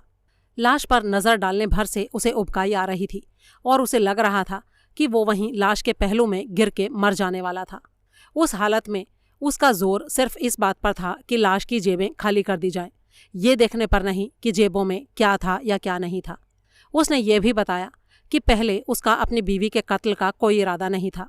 उसे यकीन था कि जब बीवी का राजवंशी की दौलत पर कानूनन कब्जा हो जाता तो उसमें वो भी आसानी से हिस्सेदार बन जाता, और तब अपना कर्जा चुकाने के लिए स्वरूपा से पैसा हासिल करने में उसे कोई दिक्कत नहीं होती। लेकिन स्वरूपा ने तो ऐसे तेवर बदले कि उसके छक्के ही छूट गए। उसने तो अपने अंकल की मौत होते ही तुरंत तलाक का इरादा बना लिया था और कोर्ट में अर्जी दाखिल होने से पहले ही जाकर सोलर पॉइंट पर रहने की घोषणा कर दी थी। इसी वजह से सुनील के सामने अचानक उसके मुंह से निकल गया था कि घी खिचड़ी में नहीं था, दाल के साथ चला गया था। तब उसे ये एहसास हुआ था कि किसी करिश्माई तरीके से सुरूपा को राजवंशी के पास भेजे बिना उसकी परेशानियों का हल नहीं निकल सकता था। और तब उसे वो नायाब तरकीब सूझी थी जिस पर अमल करके वो निगम फार्म में बैठे बैठे 1 किलोमीटर दूर मौजूद अपनी बीवी को इस तरह से गोली का शिकार बना सकता था कि यूं लगता कि कोई हादसा हो गया था। जब कोर्ट में केस चला तो उसने अपना कोई डिफेंस पेश करने की कोशिश नहीं की। उसके वकील ने उसका मानसिक संतुलन बिगड़ा होना साबित करने की कोशिश की तो खुद उसने ही वकील की उस कोशिश पर एतराज़ कर दिया। उसने मैजिस्ट्रेट से साफ कहा कि वो पहले ही अपने जुर्म का इकबाल कर चुका था और सज़ा से बचने की उसकी कोई मंशा नहीं थी। अपनी उस साफ गोई की वजह से 2 कत्लों के लिए जिम्मेदार वो शख्स कई लोगों की हमदर्दियां भी बटोर गया। उसकी उम्र और इकबाले जुर्म के मद्देनज़र उसे उम्र कैद की सज़ा सुनाई गई। निगम की गिरफ्तारी से अगले ही दिन समीर राजवंशी को कोर्ट में पेश किया गया, जहां से उसे रिहा कर दिया गया। तब तक रिपुदमन राजवंशी की इकलौती औलाद के तौर पर उसका इतना प्रचार हो चुका था कि कई वकील इस ऑफर के साथ उसे खुद ही अप्रोच करने लगे कि उसके पिता की जायदाद का उसे वारिस बनवाने के लिए वो विरसे में हिस्सेदारी की शर्त पर उसकी तरफ से कोर्ट में केस लड़ सकते थे। लेकिन राजकमल अग्रवाल ने, जो उसके पिता का सच्चा दोस्त था, उसे यही राय दी कि उस केस में कुछ नहीं रखा था। प्रोबेट कोर्ट द्वारा सुरूपा को राजवंशी का वारिस कबूल किए जाने के बाद और उस कोर्ट में खुद उसके उस विषय में कोई आवाज़ ना उठाई होने के बाद उस जायदाद का वारिस निर्विवाद रूप से सुरूपा निगम को माना जा चुका था और इसके बाद सुरूपा निगम की विरासत पर समीर का कोई हक नहीं बनता था। अलबत्ता पुलिस द्वारा उसके पास से बरामद किए गए और जब्त किए गए 1 लाख रुपए उसे वापस सौंप दिए गए। सुरूपा निगम की संपत्ति, जो कि मूल रूप से रिपुदमन राजवंशी की थी, सरकारी खजाने में जमा कर दी गई। अपनी सज़ा के पहले साल में ही मुकेश निगम की जेल में मौत हो गई। एक रात को वो बैरक में सोया तो सुबह मरा पाया गया। 2 हत्याओं का घटनास्थल सोलर पॉइंट उस बार जब उजड़ा तो फिर कभी नहीं बसा और वो उजड़ा चमन इसके बाद पक्का ही स्कैंडल पॉइंट कहलाने लगा। दोस्तों, ये कहानी आपको कैसी लगी, इसके बारे में अपनी राय शेयर करना बिल्कुल ना भूलें और प्लीज़ प्लीज़ प्लीज़ वीडियो को ज़्यादा से ज़्यादा शेयर ज़रूर करें। जल्दी ही एक और कहानी के साथ फिर मिलेंगे, तब तक के लिए अलविदा।